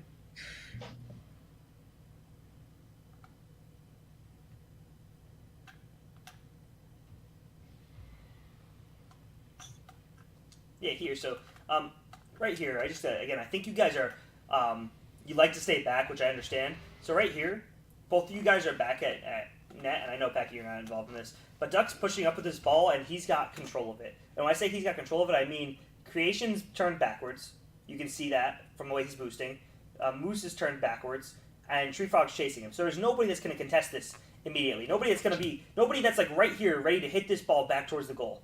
So I think you guys need to like see that situation, like look at the team and the players from your points of view, and push up to support this, because in a lot of situations what will happen is Creation will hit this ball, or he'll try to stop Duck, and this ball will kind of pop out to the middle. And if you're here for a shot, if somebody's pushing up and supporting the play, as I continually call it, then you're going to get possession. The goal is to get to the ball faster than the other team is a lot of the time, and so you can do that by positioning. By positioning better and being a little bit more aggressive. You have 100 boost right here. You can afford to be up because Fish is back. So now, rather than this being a 50-50 ball, let's say you were up here earlier, Juan. Let's say this ball is, let's say you're already up, so you have the opportunity right now to be probably about here. Probably about at midfield, right? So you're just sitting here. You're waiting here. We'll assume you're waiting here.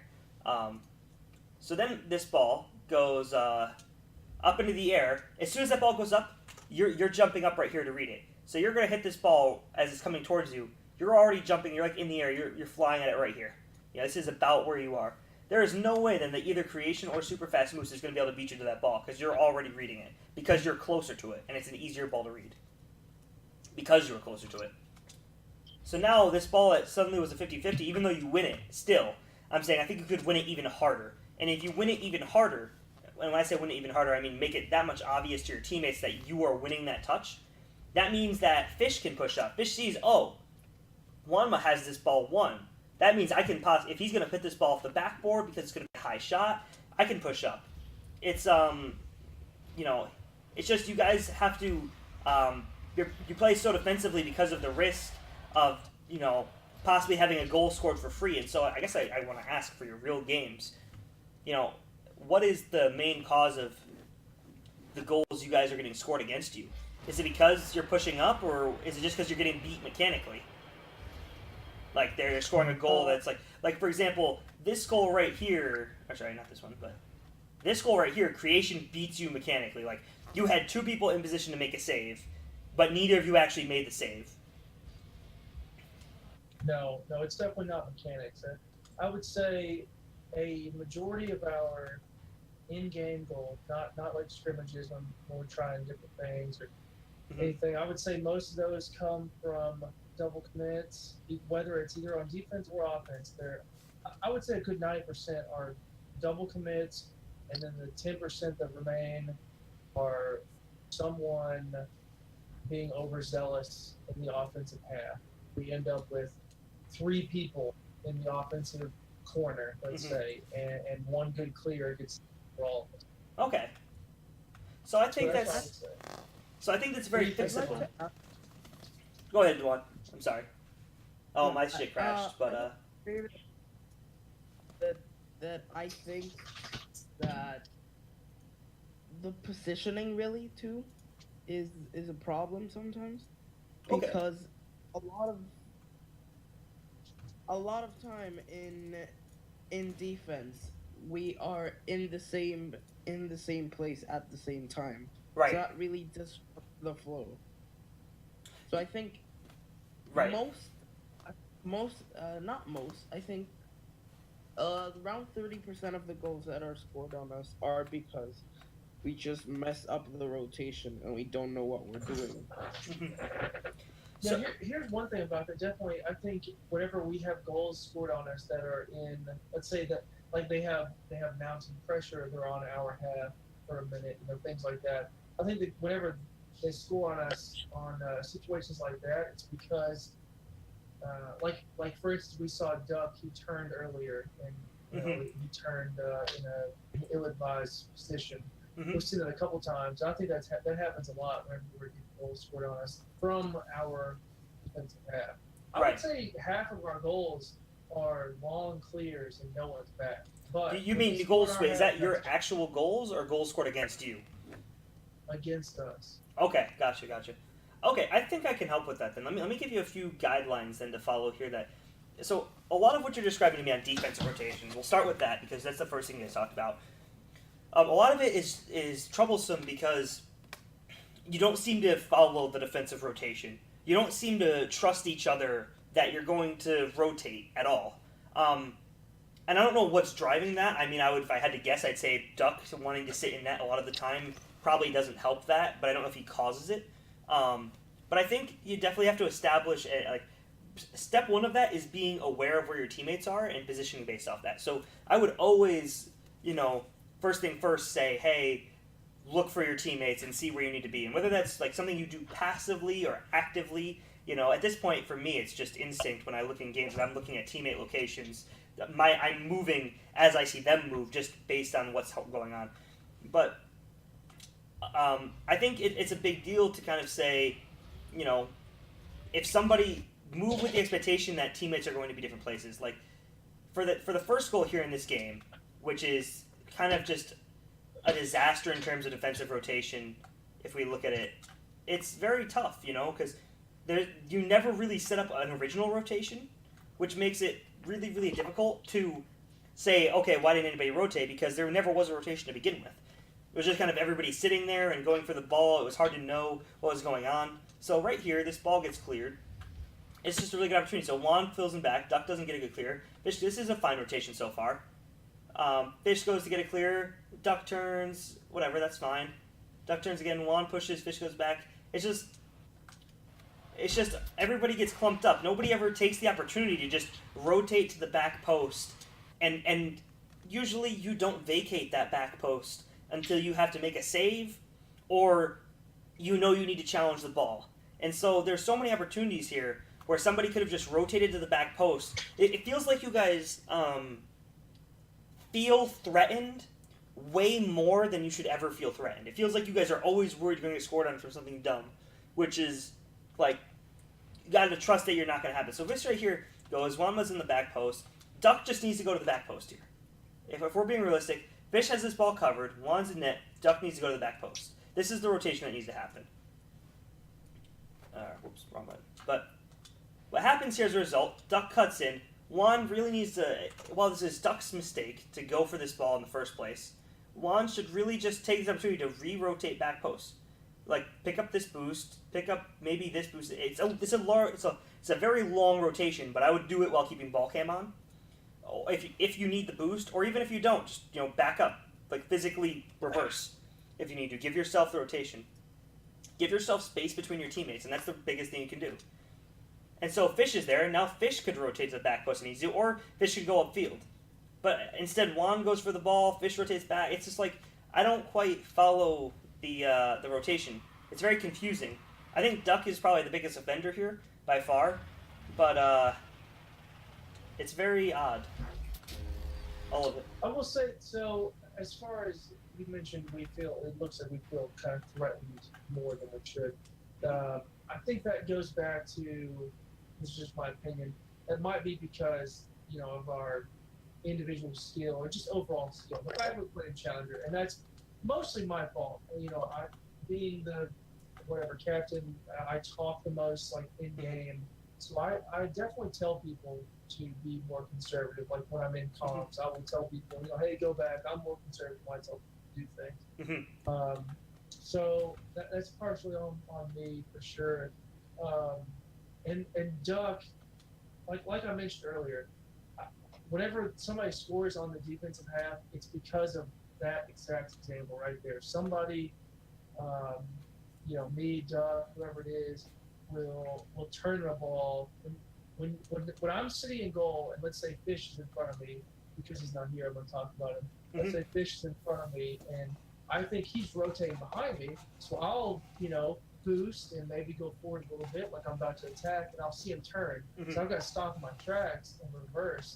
And that right there, that kills it. Like you said, that kills it. And fortunately, like you said, this replay is for the first time, I think, the first night we played together. So we've made leaps and bounds gains for sure. But it's still something that it happens. It definitely still happens. So I want to talk about a couple things in this play. I understand where you're coming from. I think step one of fixing this is getting people in the habit of rotating to that back post. I think it's really, really critical for your guys to have any rotation at all to first start to rotate to the back post. I think right now the current state of what you guys have going on is not very sustainable because it's so uncertain of who's going for what ball. Even if it's, let's say it's hitting and it's working out, it means it's working out just because you guys are more skilled. Like, it's just you guys are going to win the 50-50s, you're going to get to the ball faster. It's just because you are better than the other team, and that's why that rotation is working. There's not teamwork involved in it. Here, for example, this is a very straightforward play in my mind. Duck is on the ball. He's number 1. Juan is number 2. He's in a bit of a weird spot as number 2, but that's irrelevant. And Fish is going to be rotating back as 3. And so this ends up being a chance, and I want to point out how it gets to that point. Duck's on the ball. Juan ends up getting bumped back, but Juan is still in a position to make a save. Even though he's bumped, he's in the net. So I don't think that Fish needs to come across here to make. So watch Fish. If we watch Fish's point of view here, so I want to keep the focus following what he does, right there. Fish kind of comes across in this panic effort, like I need to touch this ball now because if I don't, it'll be a save. It'll be a goal. Where I think if he just rotates back to the back post here, in this area, if he comes back, maybe takes this angle, not necessarily straight to the ball, but just an angle that allows him to take away the back half of the net here, like this whole area. Sure.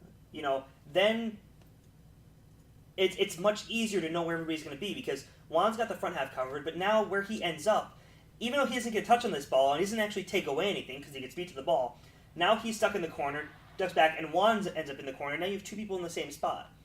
It's if he ends up on the back post here, then he comes in, sits in front of the net. If he's in the net here, now Ducks. Now you've got Juan on ball, Duck on front post to support, and Fish is 3. Or Duck rotates to back post instead of going to front post. So Fish moves up from 3 to 2, and Duck comes into back post. It's about establishing an obvious rotation for yourself and for your teammates about whose ball is what based on where you go. But right now it's more of a panic mode of who goes where, and I'm closest to the ball, so I'm going for it, but I didn't see you, and you were actually closer, but you didn't have a good angle, so it's this mishmash of options and approaches that aren't just really suitable. I would say you could definitely describe our defense as panicked for the most part. Yeah, I mean, let's I look mean, at. and to be fair, we don't end up on defense for a whole lot, and we're very fortunate. I don't know if we're just all Mhm. way more skilled offensively, but we're very fortunate we don't end up on defense for a large majority of our games. Mhm. So it hasn't really come back to bite us. I mean, we've had some major blowout losses, like this one. It was a scrimmage, a couple of scrimmages that we've lost. But it really hasn't been But too you, big of a deal yet, you which did is going say. to come back to bite us when we do play a real team. But you did say that you have a lot of goals where it's just like an open net. And I want to talk about your offensive rotation as a result of that. Because that means your offensive Yes. rotation is also bad. If you're getting a lot of confusion about who goes for what. And the best way to do that, I think this is a good example here, this goal. Maybe it's not perfect, like not ideal for an example of rotation because it's a bit janky, but it still gives a gist of what's going on. So starting here, I'm going to go a little bit further back so we just get an idea. Duck sends the ball in, Fish is going out. I don't know how Juan ended up there, but you have a distinct setup. A distinct setup here of Duck is going to be on the ball. He's challenging number one. And then when you have these plays, what you generally do is I don't have a distinct like 1, 2, and 3 on offense. I generally keep the field split up like laterally. I generally keep people in like quadrants. So if you talk about a ball being in a corner or like any side of the like anywhere in here, you generally will have a person attacking the ball in the first case, which would be Duck. Then you have a person like over here in the middle. Somebody who, if you break the field into a part here, somebody's going to be on the ball. This is the area of the 1. And then you have somebody behind them, usually on the wall over here, if the ball goes out along the wall to cover for it, that I'd call the 2. And they're sitting back. And then somebody in this area who's a 3. They're across the field somewhere, usually back. So usually they can be like up here for a pass if it looks like Duck's going to win this challenge, or they could be back here ready to deal with a ball that bounces off and out for a shot if they need to. Or maybe the ball just gets dunked by Duck into the corner and it goes back across. You just have somebody covering every location. And you do that by having people be spread out. So you have the 1, the 2, and the 3. And then generally you want them spread out like this. You don't want them clumping up in the same area. But it seems like you guys tend to get into the same area a lot. And that's where the issues come about, is you don't know who should rotate out or when to rotate out or where to be after that. So let's just see how this develops from the expectation that Duck's on the ball. Juan should be over here a bit more as like a 3, and Fish is in a good spot as a 2. Let's see what comes about as this. So Duck is not moving, so Duck leaves, so Duck stops going. I don't know why Duck stopped going, but we'll just ignore it and say now that Juan's in the location he's in, Juan is now challenging the ball. Juan has moved past Duck, so he is now challenging the ball, and Duck should peel out if he sees Juan going for this. Duck should kind of get out of here because this is Juan's ball to challenge. Duck almost has more of like a 1's mentality, but this is what I was saying earlier. Like, there's a lot of balls just like this example where, in 1s, obviously we're not playing 1s, but let's just say if the ball's in that position, you wait and see what happens. Why is he? There's 2 dudes behind him. Like, go attack the ball. Yeah. This is definitely a situation of go for the ball. What are you doing?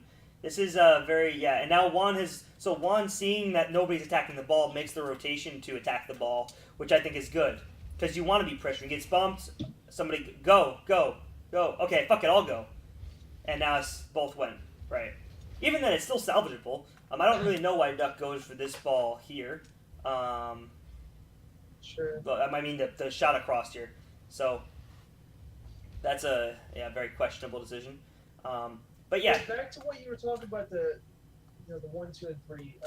Would you say, so obviously the 1's in the front, 2, let's say on the same side, kind of midfield into the forward, Yep. and 3 has essentially the whole half. So what you're saying is you're calling the 3, either if there's a pass across the middle, then they're there for the pass. And if it does anything other than a perfect pass across the middle, do you want them to rotate back to defense? Yeah. So it's not necessarily a perfect pass. So it'd have to be a tough example, and I might be able to. Let me 1 second. I'm finding an image. So give me 1 second here, if you don't mind. Yeah, absolutely. Yeah, that's fun.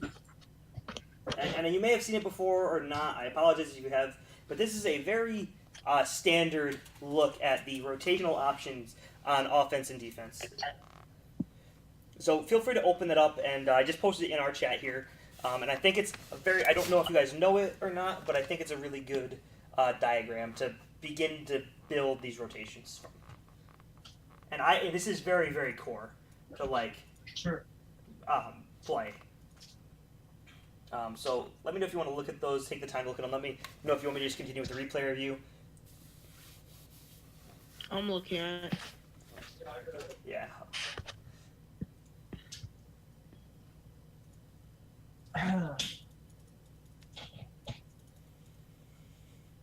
Yeah, I mean, it makes sense. So, well, essentially what this is saying is you're basically switching the number 3 to number 1 with what this offense has here. Yeah, I'm sorry. Yeah, I'm changing the numbers a bit. But basically the gist is... it makes sense. Mm-hmm.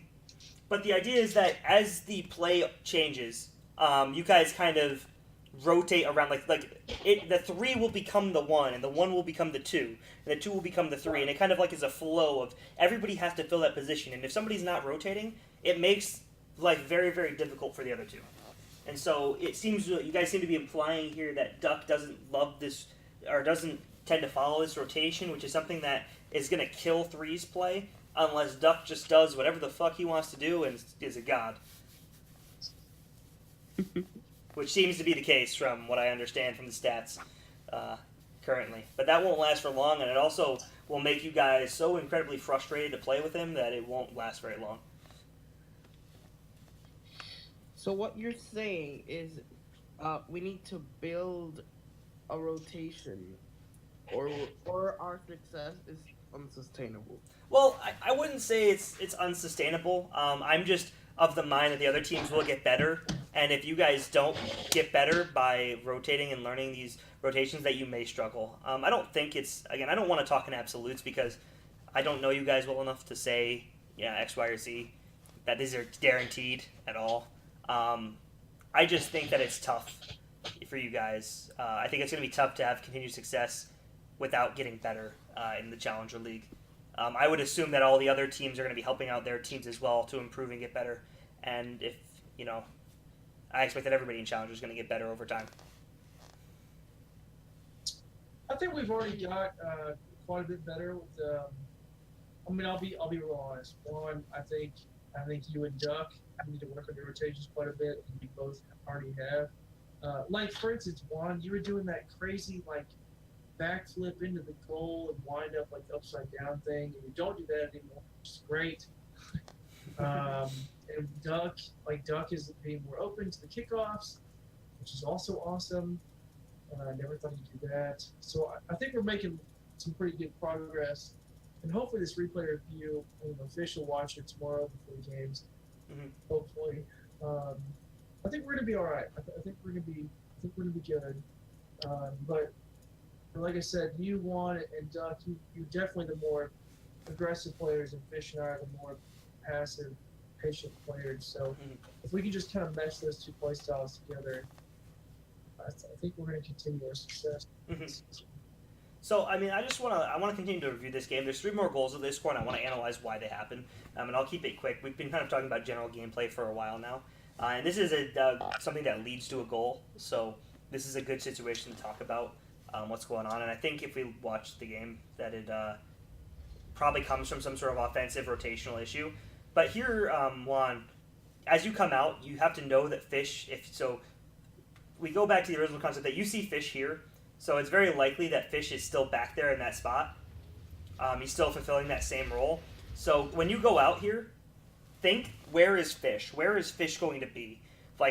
If this ball is going to this wall, do I need to be on the wall to cover it? Is Fish on the opposite side of the field, or is he going to be having that ball? And I think in this case, Fish should definitely have this ball, and as a result, you should rotate further away from this side of the field laterally.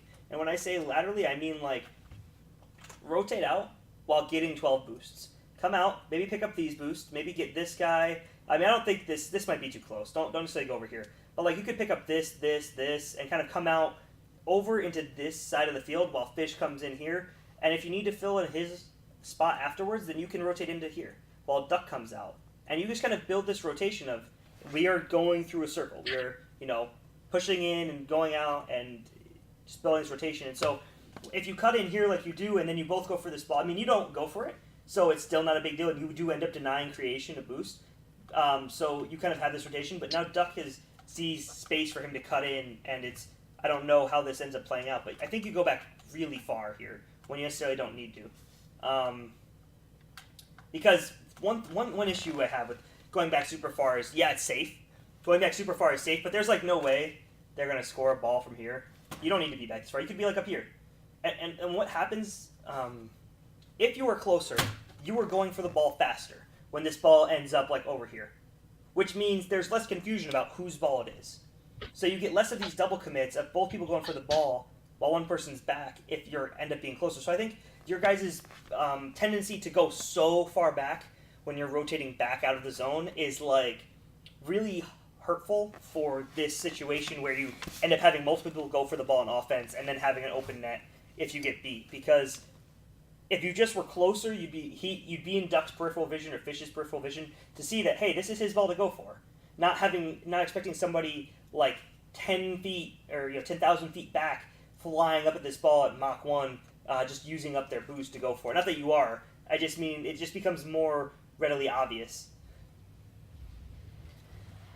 So here, I think you saw Fish here. He's going back, so you can assume from this angle, if you watch, that Fish is going back for this middle left boost here from the way he goes out. So you have to assume that when you see this, he's going to rotate here and he's going to fill in this opposite side of the field situation. You end up pushing up into the zone and then you cut across to his area. When you could just rotate back out and fill in the second area here for you. So if you see Fish go out there in your peripheral vision, you come in, Duck goes for it, but then you come across when you don't necessarily need to. You can just rotate back along the wall. You can just stop here and wait to see what creation does with this ball. If he doesn't get a good touch on it, you can shoot it. But you're kind of just like flying in when you don't need to and then it's like drive across, like, oh, there's definitely no way I'm going to do anything. But now you turn back in, and now is Fish going and you going? No, Fish won't all the way back. God, it works out, but I don't get how. Okay, and then I guess let's watch this from Fish's point of view, because this is super confusing. So Fish wrote, okay, so Fish kind of saw that you were going to come across. Fish kind of adapted for you here in the sense that he sees that you guys are going in and you come across, and then he kind of waits back. But again, I really think your guys' rotations are, if not non-existent, slow. I think that Fish should probably be here originally and then going for this ball as a shot when it pops up like this, and Juan shouldn't be coming across. Juan should probably be coming back out to here. But he's still back. Duck throughout all of this, I haven't been watching. Duck goes in. He lands awkwardly. Okay, get out. You're in their goal. Get out. Okay, no, don't turn on that. Just get out. Let Fish go for that ball. Yeah, it seems very oriented that if a ball is a chance to score it, he's going for it. Seems very ball chasey. And then again, look for opponents. So he never takes ball cam off here, so he has no clue if there's ever a threat to this ball.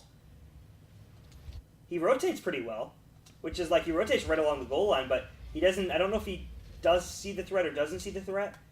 But if you look at it from this play right here, Tree Frog's up. He's scoring this. He almost saves it, but he could have probably just hit the ball instead. Like, if he can test this as it's going in the air and just goes for the clear. This whole play is so janky. So, the other thing I can say that would have made this easier again is rotating to the back post. So Fish goes to challenge this ball. He ends up losing it, but because Duck is following really close to the ball, like shadowing the ball along the way, if he was coming back to back post here, he wouldn't have to like turn and make a read while watching through ball cam. He could just drive up the wall when it goes up in the air, or do a lot of other different options. Like if he's driving back towards the back post, away from the ball, maybe he drives for this boost instead of shadowing the ball, or and he loops around like this. there's a lot of other things that could happen here than him going for the save and having to be so awkward with it. Be right on top of the ball.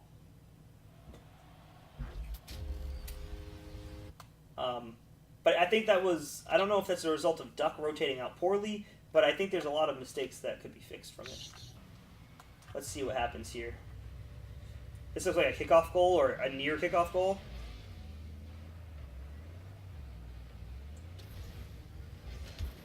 Okay, so power clears. I'll yell at Duck for this. Hit it on the bounce. He jumps into it for no reason. Like, you don't need to flip into this. Just hit it. If you're driving, boosting on the ground, you're going to launch it super high. All you're trying to do is clear this out here instead of a pass to Fish. Just get it over him. Oh, no, one. Okay, so kickoffs. Real quick lesson on kickoffs. Have you ever seen the Johnny Boy video where he talks about scrubs kickoffs in 1v1s? When I say scrub, it means scrub killer. The concept of kickoffs is that it's almost always better if you look at the ball like this, and obviously you see the goals are on the left and the right. If you look at this as a clock, right, and we say this is a clock. You have your 12 up here, your 3, your 6, and your 9. If you are, you want to win the kickoff, you want to be as close to 9 as you possibly can when you're hitting this ball, because the laws of physics say that if two forces hit something, like let's say a ball hits, if they hit something like this, that ball is going to go perpendicular to the combination of the forces, the vector of the forces. That ball is going to go like this, right? So that means that for any situation where the other team hits their ball straight on, if you are not hitting your ball straight on, that ball is going to go to your side, right? So any situation where you're not directly opposing their force and they hit it straight on, you are losing the kickoff. However, the converse works for you, where if you're hitting the ball straight on and they don't hit the ball straight on, you're winning the kickoff. So the concept is you want to be as fast to the ball, in the middle, directly head on, behind the ball, getting between you, getting your body in your car, between the ball and the goal, as fast as possible, as quickly as you can get there. And so here, I believe, one, you end up getting to the ball on the side when Super Fast Moose gets the ball on the, directly behind it here. You'll see he flips. Let's see here, slow it down more. Yeah, so you'll see the way he ends up being contact. So he's not perfect by any means, but you're coming in from the side, which is hitting here, and he's hitting here. So that means this ball is going to go out like this, which I believe is exactly where the ball ends up going. Hey, look at that. Right along the line. So try to get more goal side of the ball. Try to come in from this angle more if you can, because if you came in at this angle, that ball's going to go this way. If that makes sense. It's a very minor thing, but it's very, very helpful for avoiding the concern of kickoff goals. It's really, Fish misses, and then Duck gets dunked, and then one just can't react in time. What we were trying to go for was hitting it left towards Fish, so that Fish could get a play on that side. Oh, so this was a planned play where you lose it to right to Fish. Oh, that's really good then. Well, so here's the planned play is like, well, Juan and I specifically, I don't think Duck and Fish do it, but Juan and I will call left or right, and we'll try to hit the ball left or right. I think we both have different styles of how to do that. But we'll try to lose the kickoff to our corner. Mm-hmm. And if this is wrong, if this is a bad idea, please tell me. I've got a friend of mine that I play doubles with, and he's terrible. And so it's great if it's bad. But anyway, that's what we'll try to do. So like what I've told them to do is if Juan or I call left or right, go to backside boost and wait for the ball. Yes, I mean, I think that's totally, if you can do it reliably and you're getting consistent clears out of it, I think it's excellent. I mean, there's just the risk. I feel like you don't have very much control over it. I think there's a high risk that if somebody is good at kickoffs, this ball doesn't just roll this direction. This ball flies this direction, off the wall, pinches out, and goes towards the net. And that is, and then you're validating Duck's concept of I can stay in net, and it's better.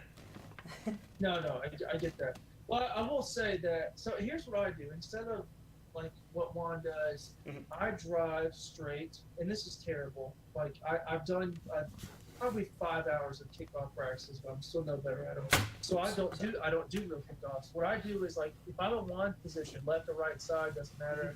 If we have a play or whatever, just like he is right there. Mhm. I'll drive straight at the ball, and right before I get to the ball, I'll turn to the, let's say if he's on the right side, I'll turn to the left a little bit.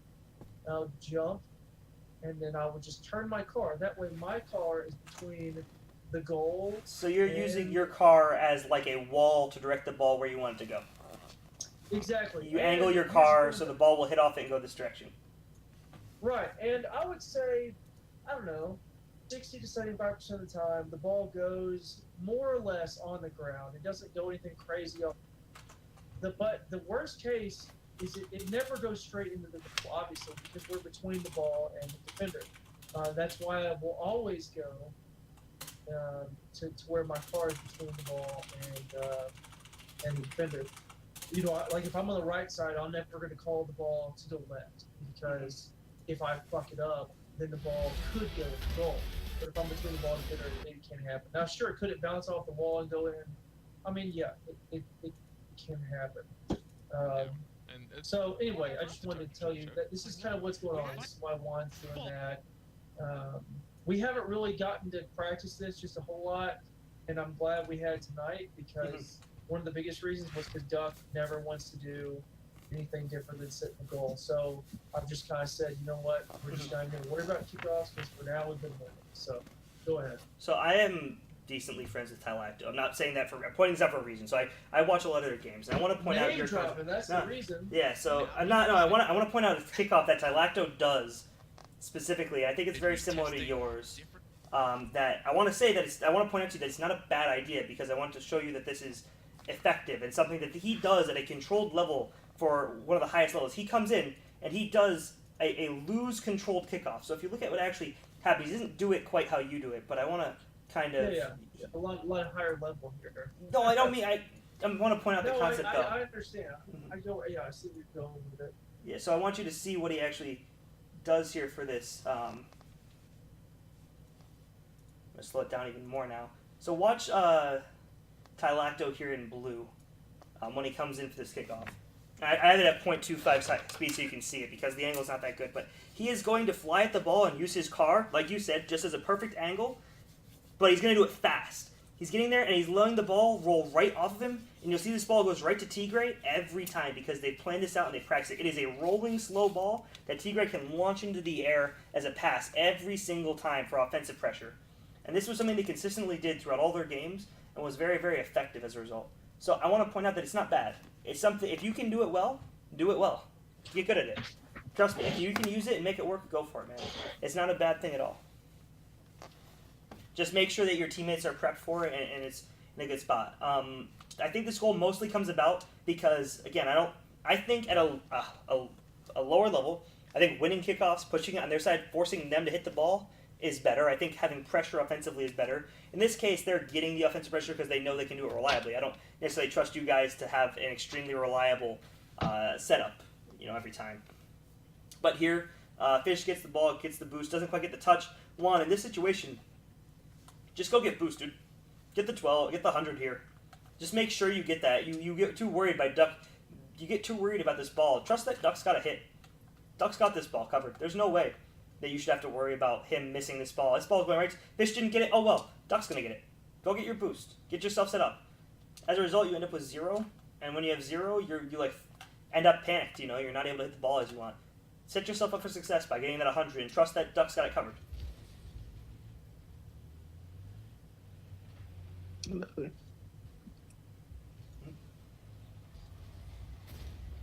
I couldn't hear you, by the way. I thought you said something, but it sounded like really muffled. I said a really low okay. Oh, okay, gotcha.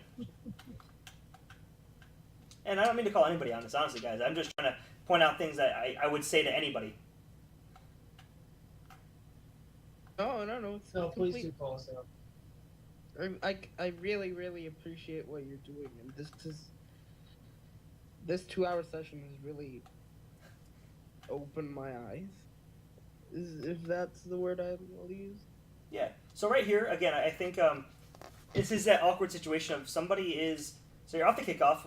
You go back for boost. Fish comes across, which is fine. Juan, go back to back post here. Again, this sets up the rotation. If you come back here and you're kind of setting up, it means Duck has to get back this way. You just want to get that habit of, okay, then you'll come across, pick this up.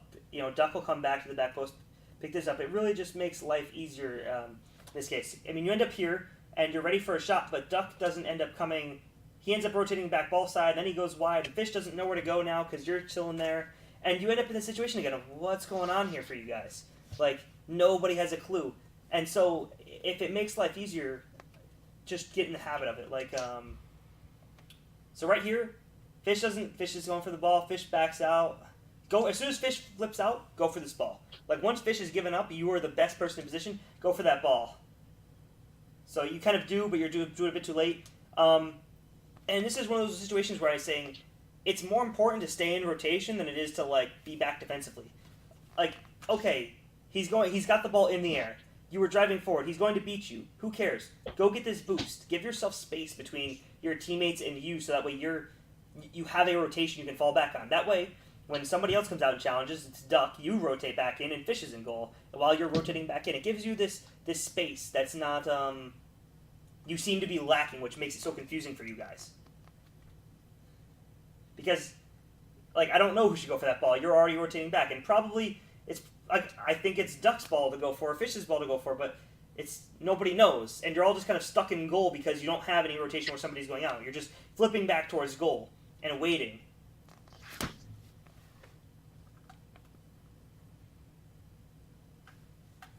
Like, everybody is in net here. Somebody should have been already here on goal challenging this ball. Somebody should have been back post, and Fish can just rotate to back post. So this is gonna sound really dumb, but I want to show you guys one last thing, which is just one of our games, just for the sake of rotation and understanding how it always works that we always rotate through back post. A little bit of it. I'm not gonna show you a ton of it. I'm just gonna show you like how we view it and how people know where to go when we're doing it, so we think it works out well. So Tree Frog gets a really nice shot. How does this actually happen?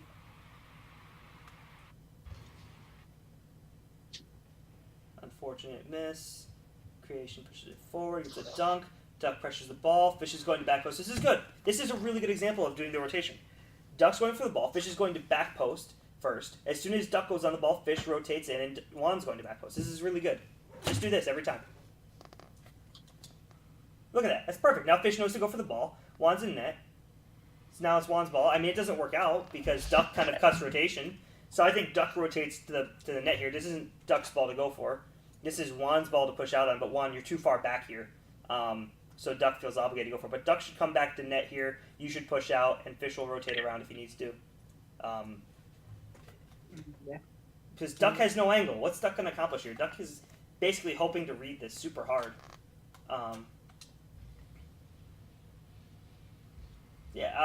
I mean, that touches. What are you doing? Okay, anyway. One last quick check. Who's got good results?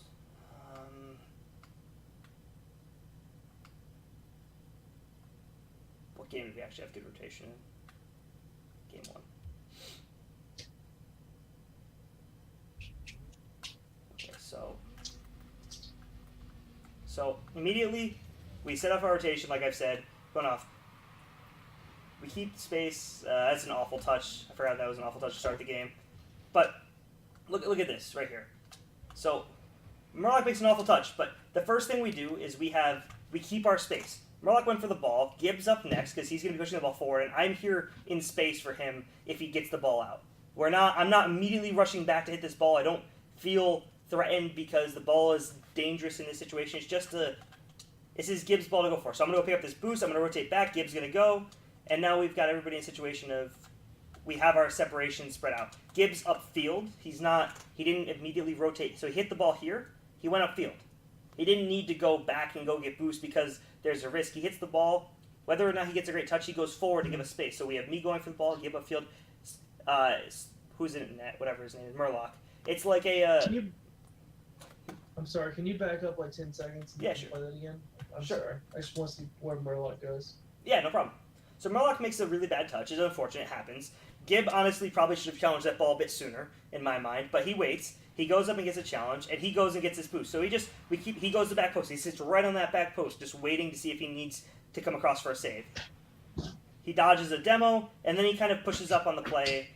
Gib rotates out, so I'm on the ball. Murloc's going to come in as, so I'm the 1. I'm pressing on the ball. Murloc's the 2. He's supporting. Gib's going to come out, and he's going to be the 3. Okay. Murloc comes in. He gets the read. I can't get touch, and immediately, as soon as I realize that I am no longer the guy making the play on the ball, Murloc is immediately coming in. He reads the ball, and then I'm not going for it. Gib immediately goes from the 3 to the 2, and I'm immediately going from the 1 to the 3. That's something we suck at, is when you hit the ball as a 1, and then, or let's say you don't even hit it, but let's say you think you're going to get a touch as the 1, and then you realize you're not going to get it. Instead of coming all the way back, like you've seen Duck do it quite a few times in these replays, like, stop turning around. Like, just go straight back, because there's always someone behind you that's going to have a better touch. But I want to point out one more thing for you guys that I think you can work on from this, and that's watch Gib, specifically I say Gib, watch when he rotates out, and I say he rotates out from the 1 here, he's in the zone, he rotates back out to a 3. I want you to see how far back out he goes, because he's not actually going, you guys have this love to go really far back, like all the way back past this line here, for some reason.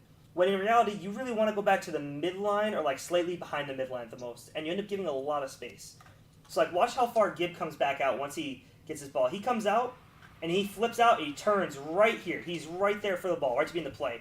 Whereas this means that if Murloc hits this shot, Gib's got a chance to follow up on it, make a rebound chance. You know, if Dalis makes a save and the ball comes up the middle, this ball is immediately slammed back into the goal.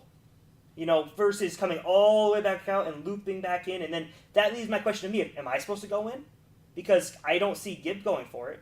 So this is what I'm saying about the confusion of rotating back out too far. It makes this question of whose ball is it to go for next. You know,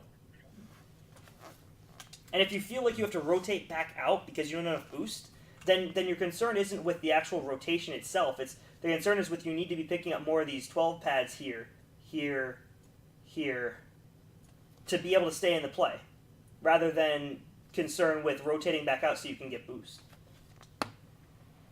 So now Gib's immediately on the ball. We have this nice big rotation of I'm back, so we have a solid situation of 1, 2, 3. We constantly stay away from each other. So like, hey, look, the ball's to me. I'm going to keep it in. Oh, Gib's going across. Hey, look at that. We all have another situation of 1, 2, 3. You're always just rotating and filling in the situation. And we're able to keep sustained pressure in their zone as a result of this. Ames makes a bad clear. Murloc goes up for it. Doesn't get the touch. Oh, Gib goes for it now. Because I'm third back. Murloc's going to rotate out. I don't really love the situation because Ames is going to get the ball. But I could press in here. And Murloc will become the new 3. And you just have this ongoing rotation of whose ball is to go for next. But you notice that no matter what the situation is, we are always decently spread out. There's never like a situation where we're all getting really clumped up together. Like even here, look at how far apart we are.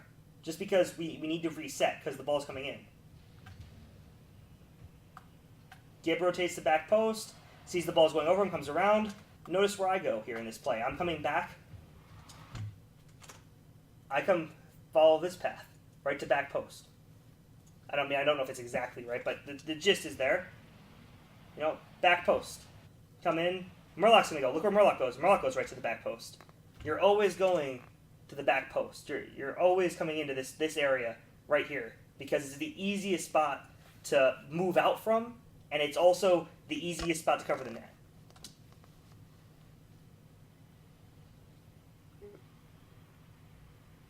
Gib goes back. Gib goes to the back post. It's just every time it makes the rotation very straightforward. And we end up finally scoring. It's just an ongoing. You're never overlapping in the same location. It makes life very obvious for where you need to be in it. And once you get comfortable with it, you're able to cover so much more because not only does rotating help you out for coverage and positioning, but it also helps you out for gathering boost because when you're rotating around, boost timings are different. You're not all going for this boost or this boost down here. You're picking up this boost while you're picking up this boost, and these ones are left for your other teammates, and so it really helps with your teammates' boost as well when you're separated and covering different areas. And I think that's the point I'm trying to get across is a lot of your issues come from being way too close together.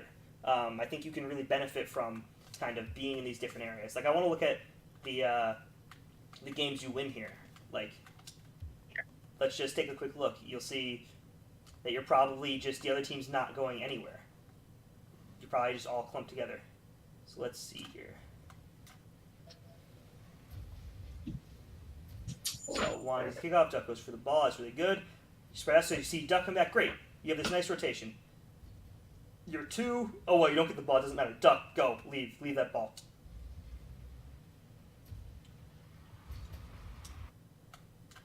But the reason Duck even questions that he has to go for this ball is because Juan should be on this ball right here. He should already be on this ball. He should be driving, like, he should be on this boost, on this ball. But you're so far back that Duck's like, oh, it's my ball. Since nobody's here, I'm closest to it, I need to go. So don't let it get to that point. I should be closer to the midline. Yes. Closer to the edge. Yes, for sure.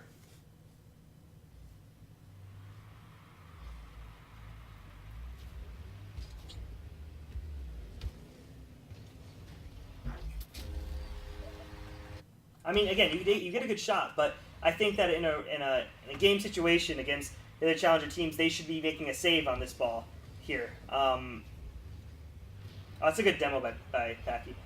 But, oh, I'm sorry, I went back. I went the wrong direction. But yeah, you beat Optimus, and Panda, if we watch this from Panda's point of view, I think that it's a really brutal non-save. Because he has no boost.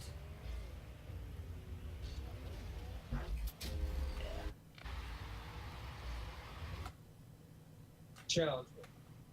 Can you look at the other team's rotation to see what went wrong in that play? Sure, we can definitely do that. For them. Yeah, we can totally do that. That's a good idea.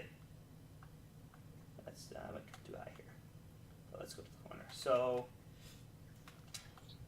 and it's not always necessarily a rotational issue, but it could be. Let's take a look. So Panda doesn't. So Panda kind of usurps the 2 spot here from Gentry, who's in goal. So if you watch what happens here, ball goes here. It's Optimus's ball to go for. Panda should rotate back post here, I think, because he has no boost. You know he just went for the kickoff. I don't even have to look at him to know he's got at max like 11 boost. So he should take his time, pick up some boost, come back post. Yeah, it lets him get back into play, reset, and allows Gentry to have something to do in the meantime. Yeah. So he turns around, he goes for it. Now he can't really follow up well because he's got no boost. So now he's not able to make a play, and Packy presses in.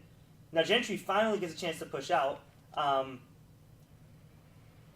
He gets a play, so their rotation looks fine. I don't see any issue with their rotation, just Panda is in a really bad spot in net here.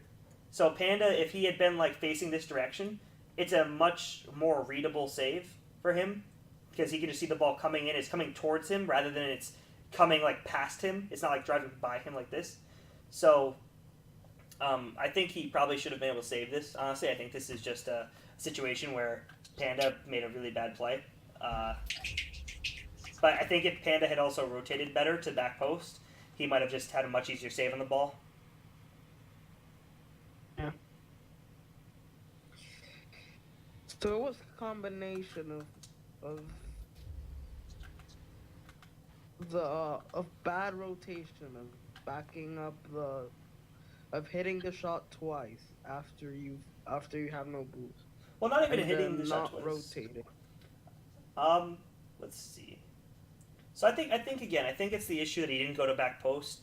He missed a very savable ball because he was low boost, and I think they would have had a smoother play if he didn't cut rotation.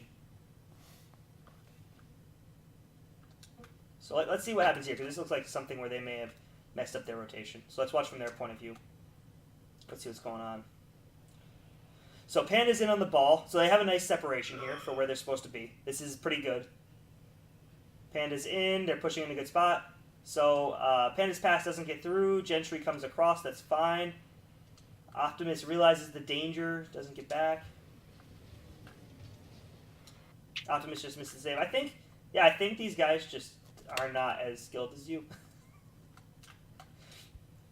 Their rotation and their positioning was really solid, in my opinion. Like, if you look at where they are, they have this really nice triangle, and everybody's positioned where they're supposed to be. Panda's on the ball, Gentry's across the field, and Optimus is back.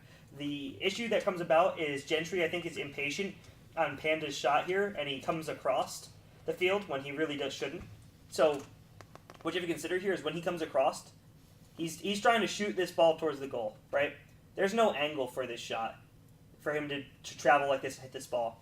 Reality, he should be not going for this. He should have rotate out and let Optimus come in for this shot if he's going to shoot it and challenge. That's the issue that really happens here. Because Optimus starts to push in, and then the ball gets by him, and you're able to just capitalize on it by hitting a hard shot that Optimus never catches up to. So like if we watch Optimus, I think even still Optimus could have made a save on this ball because he's not boosting back. So right here, your biggest concern in this situation, as a player, you know you are the last player back on your team, is to give your other guys time to get back to net to help you defend this. So by doing that, that means you are boosting back and trying to get like in a defensive position. So boost through this. He waits and doesn't expect you to get as strong a touch as you do. And even right here, this ball is very saveable. Like it is going to basically bounce, I think, before it gets in the goal. Well, yeah, which it does. So even then, all he had to do was just hit this ball, like drive here, hit this ball as it bounces, and it goes away. Like this is a very savable ball. He just doesn't play it very well. No.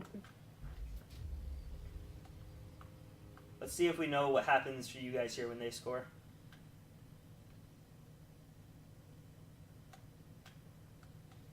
Oh yeah, we discussed this one before. Both guys go for the same boost. One misses a shot. Nobody's able to go. Yeah, and then...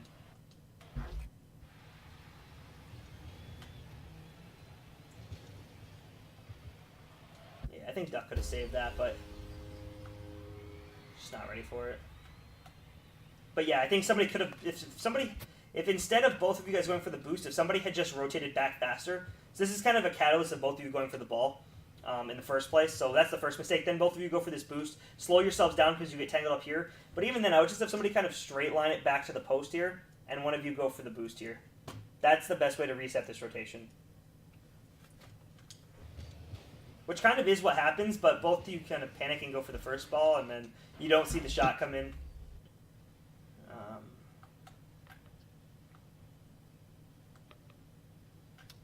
Damn, that's a damn shame one. That was a really nice shot.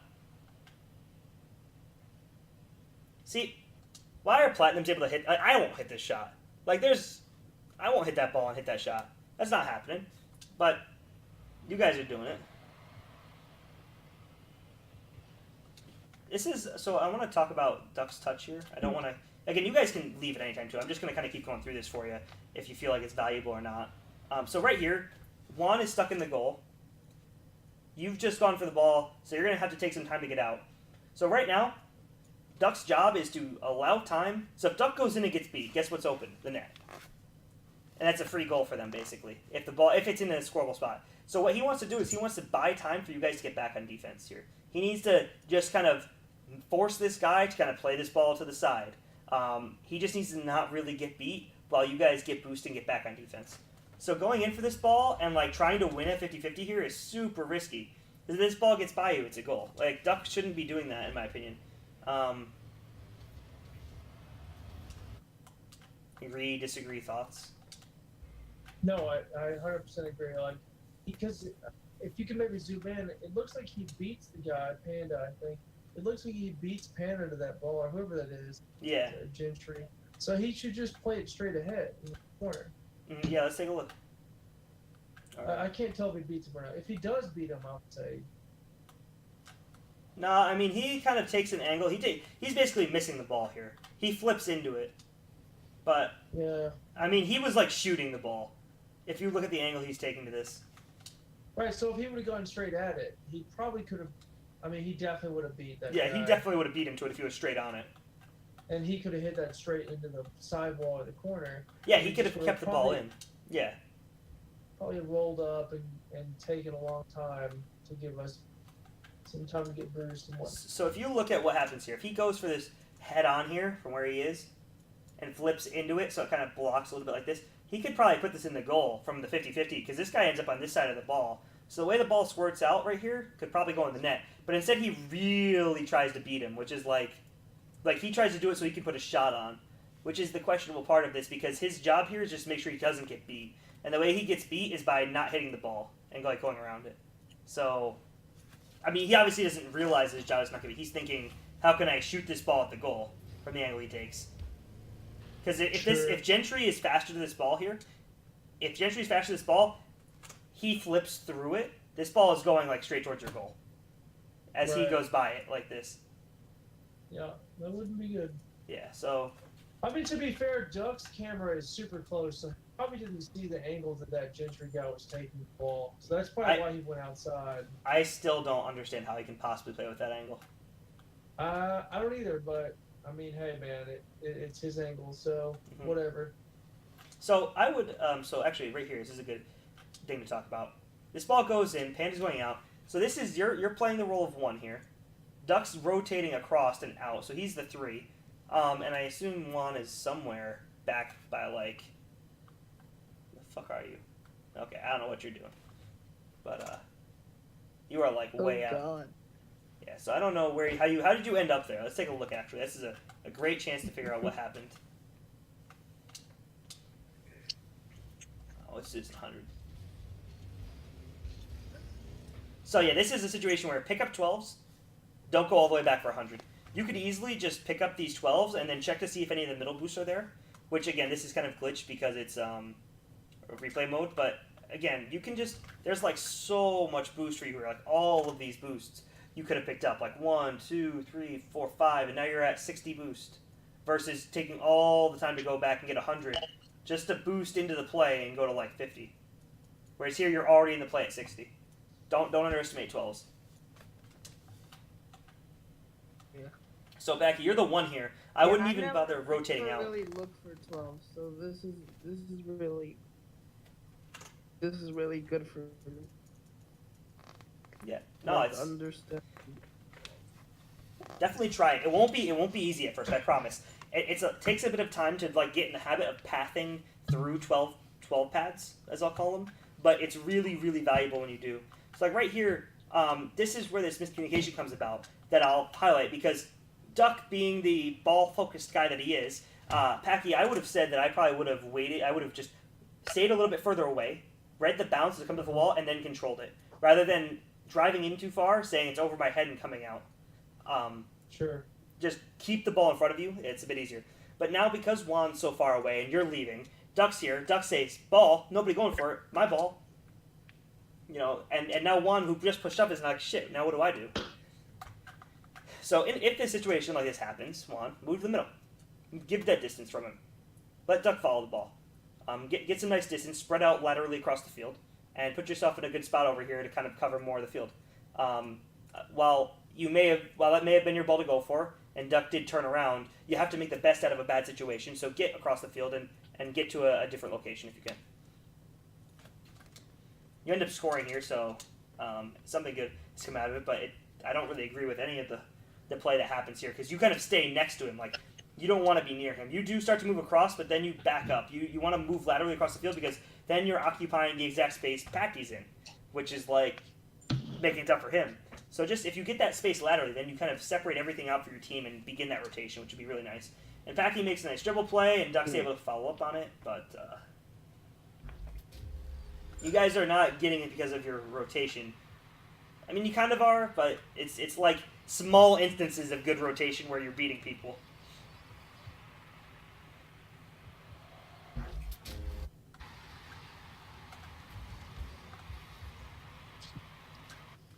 Okay. One other thing. I want to show you pathing through 12s. What game has a good example? Was it game 4 of the Falcons? Let's try this. I just want to show you how much, like, I want you to actually see how much focus I personally put on getting through 12s. Just to really emphasize it. Like, 12. Like, every time I go, I'm going through a 12. 12 pad. 12 pad. 12 pad. Like, you never want to be low boost. You want to hit as many 12 pads as you possibly can. So right here, hit the ball, go back path. I'm trying to hit this line here, but I mess up my flip. But I'm trying to get through these 3 12 pads here. But every single time you're going through the play, you hit the 12 pads. That is the biggest thing. Like, I immediately will try to correct. I miss it, but whatever. The big thing, as soon as you hit the ball, I'm going for a 12 pad. See, I in this exact situation is one of those ones where you end up in a situation where, okay, I went for the ball, even though none of my teammates are around. I know they're coming back. I know Q is coming back. I know Murloc is coming back. So my options here, I'm not going to sit in the goal. I'm going to go get the 12 pads. Because even though he's going to hit this shot, somebody else is going to rotate back in. This is like a situation where, like, why sit here? Somebody's going to rotate in. Go out and get boost. My job is done. I've made the touch. Envy, I have a question for you. Yeah, go for it, man. When you're rotating out and Knick-Knack goes for the hit, how can you ensure that he just doesn't shoot it towards the goal while nobody's there?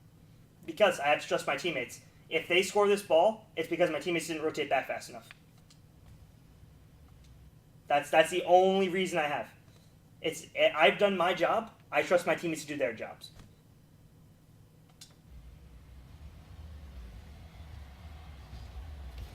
Like, it's not pretty.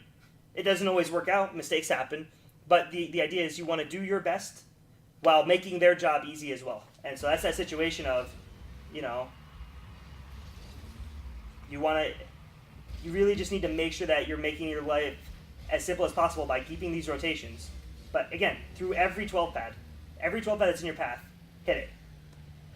And conserve boost. Notice how little boost I tried to use here as we got back on defense. Pick up the 100, get it to collect pads. But again, I don't use any boost while going back here because the ball is not in a threatening position. I don't need to be back so fast that I am in a situation that I have to use my boost. I want to use my boost when I need to. I thought he was gonna bump me, but we'll ignore that. That was atrocious. But yeah, that's the general gist of it. That's all I want to share with you guys. Really, just, you know, what that kind of play looks like, so you can get in your head of, you know, going through the 12 pads and, you know, rotating out when your job is done. I understand there's the risk that he shoots that ball right on goal there, but me sitting there and then going for that next save makes it really awkward for both of my teammates who are rotating back to make a save on that ball because they don't know where to be if I'm there. They're kind of stuck. So basically what you're saying is that it's better to continue the rotation and take that risk than just staying in goal and... Exactly. And probably... Yes. 100%. Like, if you remember, like, if you go back and you watch what I say, I don't know if I started recording it, but I said that word for word. Continue your rotation. Staying in rotation, even if you're going to get beat, is more important than, like, feeling like you need to stay in the same position. That's like one of the first things I said was stay in that rotation and get 12s. Okay. Yeah. Is there any other specific plays or things you remember that you want to review, or any other replays that you sent me? Because I know there are a few more that I haven't looked at. Personally, I just wanna know, like, good 12 pass. So, okay, that's a good question, actually. So, good 12 pads. This is generally the paths that I will take for, let's just do this in free play, because this is way easier. We'll do this on a real map. So, one of the best paths for 12 pads, if you're rotating back, so you're, actually, sorry, I forgot this doesn't have you have 100 boost all the time in it, but, so, one of the best things that you have when you're coming back is when you're rotating back. So let's say that the ball is like over here in the corner, and you've made your play on it. And so what I'll always try to do is I'll try to come across and always hit these lines of pads right here. I like that nice line. Alternatively, if you need to rotate back faster, if you're stuck here, you can always take this middle line back and just flip back through it like this. And just take these. Also, if you're feeling stranded for boost and this 12's not here, you can always do this guy right here and then sit here back post. there's a lot of different options, but generally the 12 beds are really built in a good line for you to kind of stick with them. So one other thing that happens is, like, let's say the ball is in the corner, up here, and I'm playing this role here of, like, this guy supporting in this area. And then the ball ends up going across the field, right? And you're like, what do you do? Well, in this case, I'll usually end up picking up, like, something like this, and like, if I need to push in here, but I'll just try to, like, pick up 12s while staying in a good distance, like, try to be over here and supporting, just grabbing 12s in this whole area when you see fit.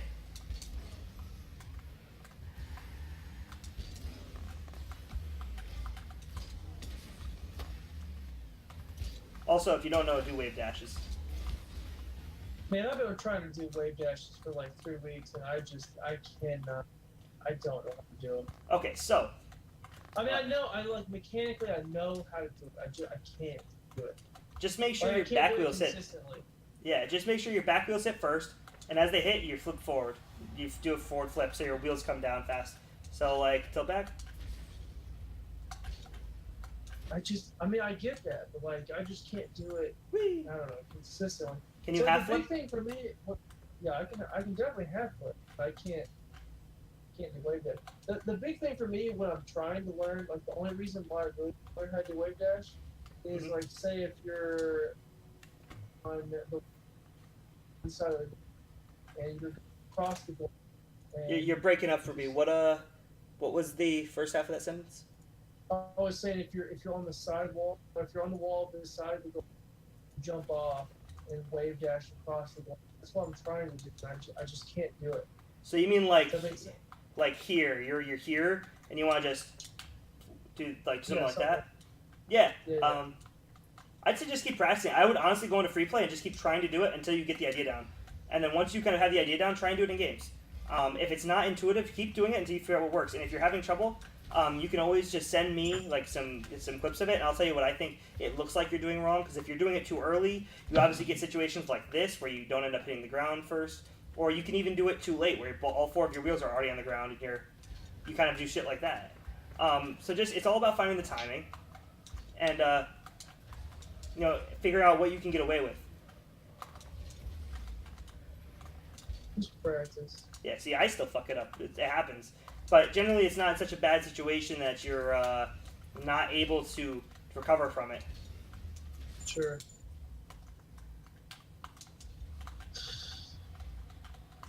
Well, definitely something. Mm-hmm. Yeah, no, but just all these different opportunities and areas to possibly try different things. But I think the biggest thing that'll help you guys are those 2 defensive and offensive rotations, without a doubt. That will be your ticket to feeling like you're less panicked in all these games, and so on and so forth. Sure. I think that's your biggest help. And if you want to do anything ever, feel free to play games with me, and I'll critique you during. I'll be like, hey, why are you here? What are you doing? Don't be afraid to ask me. We can play some games and try some stuff out. I'll even play some ones with you and see what you're doing in that if you want to work on mechanical stuff. But yeah. All right, man. Well, appreciate it. Yeah, no problem. And again, any questions, feel free to ask. MV, I have one last question. Sure.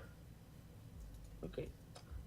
If you're stuck in the air, like for example, if you go for a 50-50 and you get like caught and you're like right here.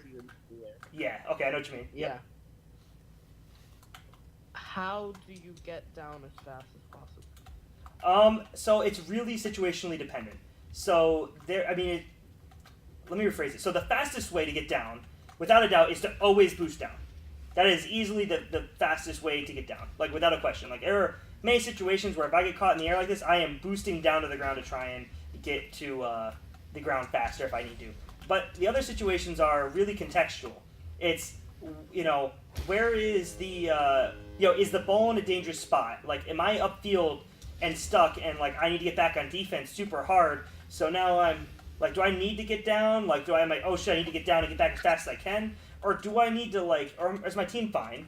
And I can just save my 20 boosts that I have left as I gradually fall and just wave dash, out of it. Like, it's all contextual, built around you know, what's going on at a given time. If you're concerned about getting down fastest, I would say that you really want to boost, without a doubt.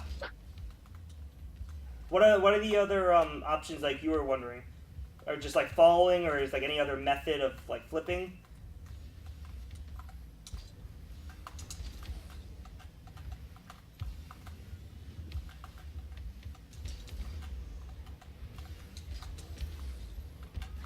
Not really.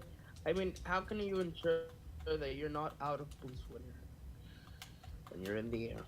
Oh, I don't know. That's really tough. That's like, I don't know. If you're taking a 50-50 and you're like out of boost, I mean, you really are just kind of unfortunate if you're getting propelled up while you take that 50-50. I think you just kind of need to trust your teammates there that you are in a situation where they're covering for you. And then when you land, so I think the biggest thing there, if you're taking a 50-50 and you get boosted up in the air and you're stuck without boost, right? I think the biggest thing you can do is that when you land, save your boost first of all, so that way. So let me phrase this in two ways. If you have a limited amount of boost when you are in the air falling and you have no way to get back down, right? You're not like close to a wall. Like if I'm close to a wall and I have like 60 boost and I'm kind of like stuck here, there are times where I will boost to the wall so I can start driving down it. Like I've had that happen before, that I'm like stuck barely off the wall here, so I'll boost into the wall and start driving down the wall. There are other times where if I only have like 20 boost, I am going to save that boost till I get down, because if you're going from a stopping point as a car and you're just gassing and driving forward, flipping is not very efficient. However, you only need like 20 boost and a flip to get going really fast. Boosting and then flipping is much, much more efficient than like flipping and just gas and then boost, or boosting to get down from the ground and then driving and flipping. So if you can, hold your boost when you're getting down to boost at the start so you can then flip. If that makes sense. Because it's the fastest way to get supersonic.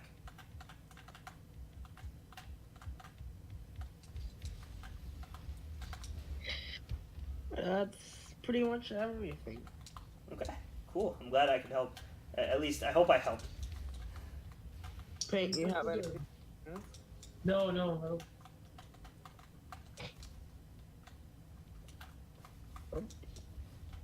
Okay, Yeah, You guys- no, appreciate everything. Thanks no for- problem. Yeah, hey, again, feel free to ask for any other reviews. If you guys feel like you're struggling at some point, or you have one game you lost and you're just really unsure of what happened. Like, you're like, we didn't see the mistakes, but we lost the game and we felt helpless. I'll more than happily take a look at it for you and say, okay, well, here's why I think you guys could have done something differently, or here's where you were missing offensive opportunities. Like, a game I reviewed for the Liches, I said, hey, you guys just basically missed all your opportunities because you weren't aggressive enough. You had all this space to do things and you didn't use it.